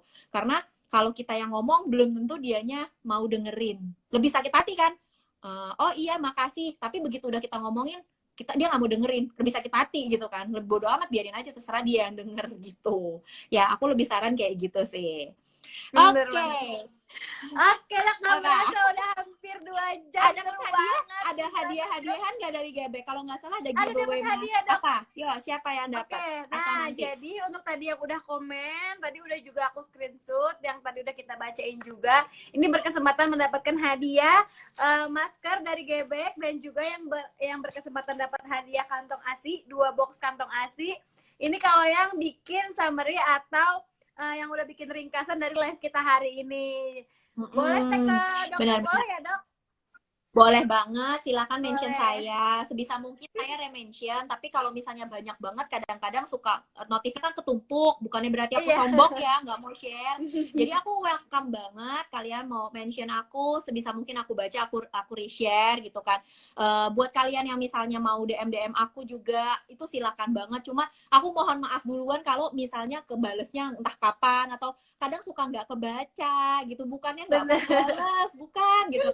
Kadang-kadang kan kayak lebih ke pop up yang sering DM atau apa kan naik Bener. aku tuh nggak Harap selalu. maklum ya mami semua. Iya, Jadi benar. terus juga yang nggak kita bacain pertanyaannya, mohon maaf banget, tapi overall semua yang udah dijelasin sama dokter udah kejawab semua deh, yang Iya, kalian semoga. semua tanyain udah kejawab semua. Benar. Terus Oke kayak deh. drama-drama Boleh gigit foto dulu. puting, iya boleh. Drama gigit Boleh, puting kita foto atau dulu apa, itu juga boleh cari tahu ya di YouTube-ku, di IGTV suka ada. Benar. Jadi kalian bisa cari lagi, atau ada permasalahan apa, komen juga ke Gebek, minta tolong nitip tanyain ke aku juga boleh gitu. Karena ada orang yang bilang nggak mau netein, soalnya anaknya gigit atau apa, berhenti netein gara-gara anaknya gigit. Itu sebenarnya ada kok nge-treatnya seperti apa tuh, ada caranya supaya anaknya nggak gigit puting gitu. Karena aku keinget nih Kak, beberapa orang terakhir tuh suka ada yang nanya, berhentiin ASI gimana sih dok, aku nggak tahan, anakku udah mulai gigit padahal baru 8 bulan gitu kan, udah mulai punya gigi bawah tuh, udah mulai gigit, sakit banget. Itu sebenarnya ada caranya dan diajarin kok secara psikologi ke anaknya itu gimana tuh ada. Jadi puji Tuhan anakku dua-duanya aku nggak pernah ngalamin drama gigit, nggak pernah. Jadi let me share it gitu, siapa tahu berguna buat kalian semua juga gitu ya. Terus apa lagi? Ya sebenarnya itu sih. Nanti kalau ada yang mau ditanya lagi boleh. Ini aku kebaca sedikit ya. Maaf Kak, bentar. Senang DBF, putingnya lecet, obat yang paling manjur apa? Oh ya, soal puting lecet itu, puting kita itu kan teksturnya mirip bibir ya. Jadi wajar banget kalau awal-awal anak mulai netek itu kita putingnya ngerasanya nggak nyaman. Ya wajar, kita hidup 20-an tahun, 30 tahun, tiba-tiba ada yang ngenyotin. Itu wajar, pasti sedikit banyak pasti ada kupas. Kalau kalian mau coba moist aja, pakai olive oil ya, minyak zaitun atau minyak kelapa, atau kalau nggak ada minyak dapur, minyak bimoli kayak tropical kayak apa aja yang kalian punya, olesin aja. Itu lebih baik daripada pakai nipple cream, karena kadang-kadang nipple cream itu bisa numpak-numpak tuh, malah jadi secondary infection, malah jadi kayak berkerak, malah jadi nanti malah jerawat ASI. Jadi sebisa mungkin carilah bahan yang memang diserap kulit, memang yang literally beneran-beneran bisa kita makan. Meskipun katanya nipple cream itu bisa dimakan dok katanya, karena apa, kita lebih percaya buatan pabrik daripada minyak yang biasa kita makan sendiri. Aku lebih prefer minyak organik sendiri lah, itu bisa kok, bisa banget ya. Terus kalau misalnya udah sampai luka berdarah, biasanya itu yang perlu salep racik. Jadi nggak bisa lagi, nggak mempan lagi cuma dengan minyak-minyakan. Benerin perlekatannya, itu sih yang penting. Ya, jadi coba diperhatiin, mungkin ada yang salah. Kalau misalnya sampai masih terus-terusan bikin sakit banget, mulai konsul ke dokter anaknya, cek tali lidah anaknya. Itu penting ya. Jadi boleh cek. Dan jangan minyak tawon. Ya, minyak tawon mah bukan. Jangan minyak yang bisa dimakan ya mama. Mau olive oil. Bener dok. Jangan minyak tawon. Iya, jangan minyak tawon. Mau olive oil boleh, mau minyak goreng boleh, minyak zaitun boleh gitu ya. Evo kayak apa aja lah itu boleh kalian coba. Jangan minyak tawon ya. Pakai ASI. Nah, pakai ASI ini ASI itu memang baik adanya, tapi jangan lupa ASI itu lengket. Malah seringkali kalau misalnya kita olesin ASI, di setelah kita kita netein atau kita mompa, perhatiin deh, ASI ketika kita taruh di sini, itu tuh kayak bikin kulit kita tuh jadi kayak ketat. Jadi kayak kan lengket, kayak kita kena tetesan air gula, kayak kita ketetesan air gula tuh kan jadi kayak kaku ya, paham ya? Iya. Semakin kaku dia, semakin gampang crack. Jadi hati-hati. Menggunakan ASI ya boleh, tapi sering-sering bersihin gitu, bukan berarti didiemin ASI ditumpak lagi, karena itu malah bikin secondary infection, malah bikin crack, malah bikin nggak kelar-kelar gitu. Jadi dilihat lagi kondisi lecetnya seperti apa, lukanya seperti apa. Udah panjang lagi, bisa setengah jam lagi saya ngomong lagi, nanti ngejawabin. Nggak apa-apa dok, seru banget. Iya Seru ya, banget, Dok. dari mau foto penutupan sampai jawabin lagi setengah jam lagi. Oke dok, kita foto Oke. dulu ya. Jadi mau Iya. semua bisa nanti di screenshot, terus juga Boleh. ditulis ringkasan dari live hari ini. Oke, Nenek, Dok. nenek. Nah, Oke, ada si bayi, nenek. Nah, silakan. Cus, silakan. Screenshot. Cekrek. Oke. Ada yang screenshot ya nih? Oke, Oke, Dok. bentar. Thank you banget atas ilmunya hari ini dok. Pokoknya Iya. seru banget. Nggak akan nyesel nih yang nonton. Pokoknya semua ilmunya daging banget. Ya semoga Daging, pakai babak, pakai jeroan, pokoknya lengkap. kejeroan. Sama kulit crispy-nya KFC. Sama kulit KFC-nya. Crispy-nya KFC Oke, ya. Thank you Wow. banget ya dok udah hadir di live Gebek. Semoga next kita bisa webinar, Benar. bisa datang Aku ke welcome. telegram Busui juga dan segala macam. Semoga kita bisa ketemu lagi di lain kesempatan. Thank you Ya, aku dok. welcome banget. Aku juga thank you banget. Thank you for having me. Semoga apa yang kita bagiin benar-benar bisa jadi manfaat buat semuanya. Aku nggak berharap banyak kalau kita bisa sharing, karena sharing itu is caring gitu ya. Jadi sama-sama sayangin sesama kita, sayangin diri kita sendiri, dan segimanapun kalian semua, kita ini mama hebat. Percayalah, optimis, positif. Kalau lihat orang lain, selalu bilang orang lain bisa, saya juga pasti bisa gitu. Jadi jangan underestimate akan diri kita sendiri. Anak kita sehat, anak kita hebat, dan kita diberikan kesehatan sama Tuhan, kita punya payudara yang baik, itu semua udah kayak anugerah banget. Buat yang lagi struggling COVID atau apapun, tetap nyusuin ya. Aku selalu pesan itu, kalau misalnya lagi habis vaksin, tetap nyusuin. Kalau belum vaksin, ayo vaksin. Ibu menyusui boleh vaksin. Sentra vaksin ya kan, nanti Gebek hari Kamis ke sentra vaksin ya kan. Jadi jangan takut buat vaksin, karena vaksin itu bagus banget. Bahkan di ASI itu bisa kedetek adanya antibodi dari vaksin. Alangkah baik kan, bayi kita nggak bisa disuntik tapi dia tetap dapat dari ASI kita. Jadi mulai campaign, bantu sama-sama pemerintah kita biar cepet-cepet lepas dari corona yang menyebalkan ini gitu ya.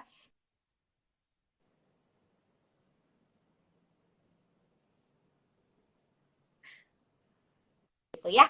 Well, salam kenal buat semuanya. Makasih banget Kak, udah nemenin aku nyeloteh. Tuhan berkati ya semuanya, Dok. sehat-sehat. Salam buat Cigebi, salam buat teman-teman Gebek di sana ya. Buat yang belum pakai aplikasi Gebek, ayo pakai aplikasi Gebek. Jangan lupa di-download. Iya, jangan lupa download dan warna-warnikan isi kulkasmu dengan kantong ASI Gebek.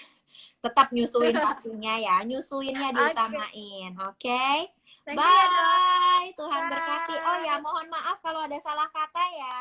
Mohon maaf, Oke, nggak ada Dok. maksud sama sekali buat nyinggung atau Benar, saya apapun. juga. Bye-bye. Thank you ya, Dok. God bless.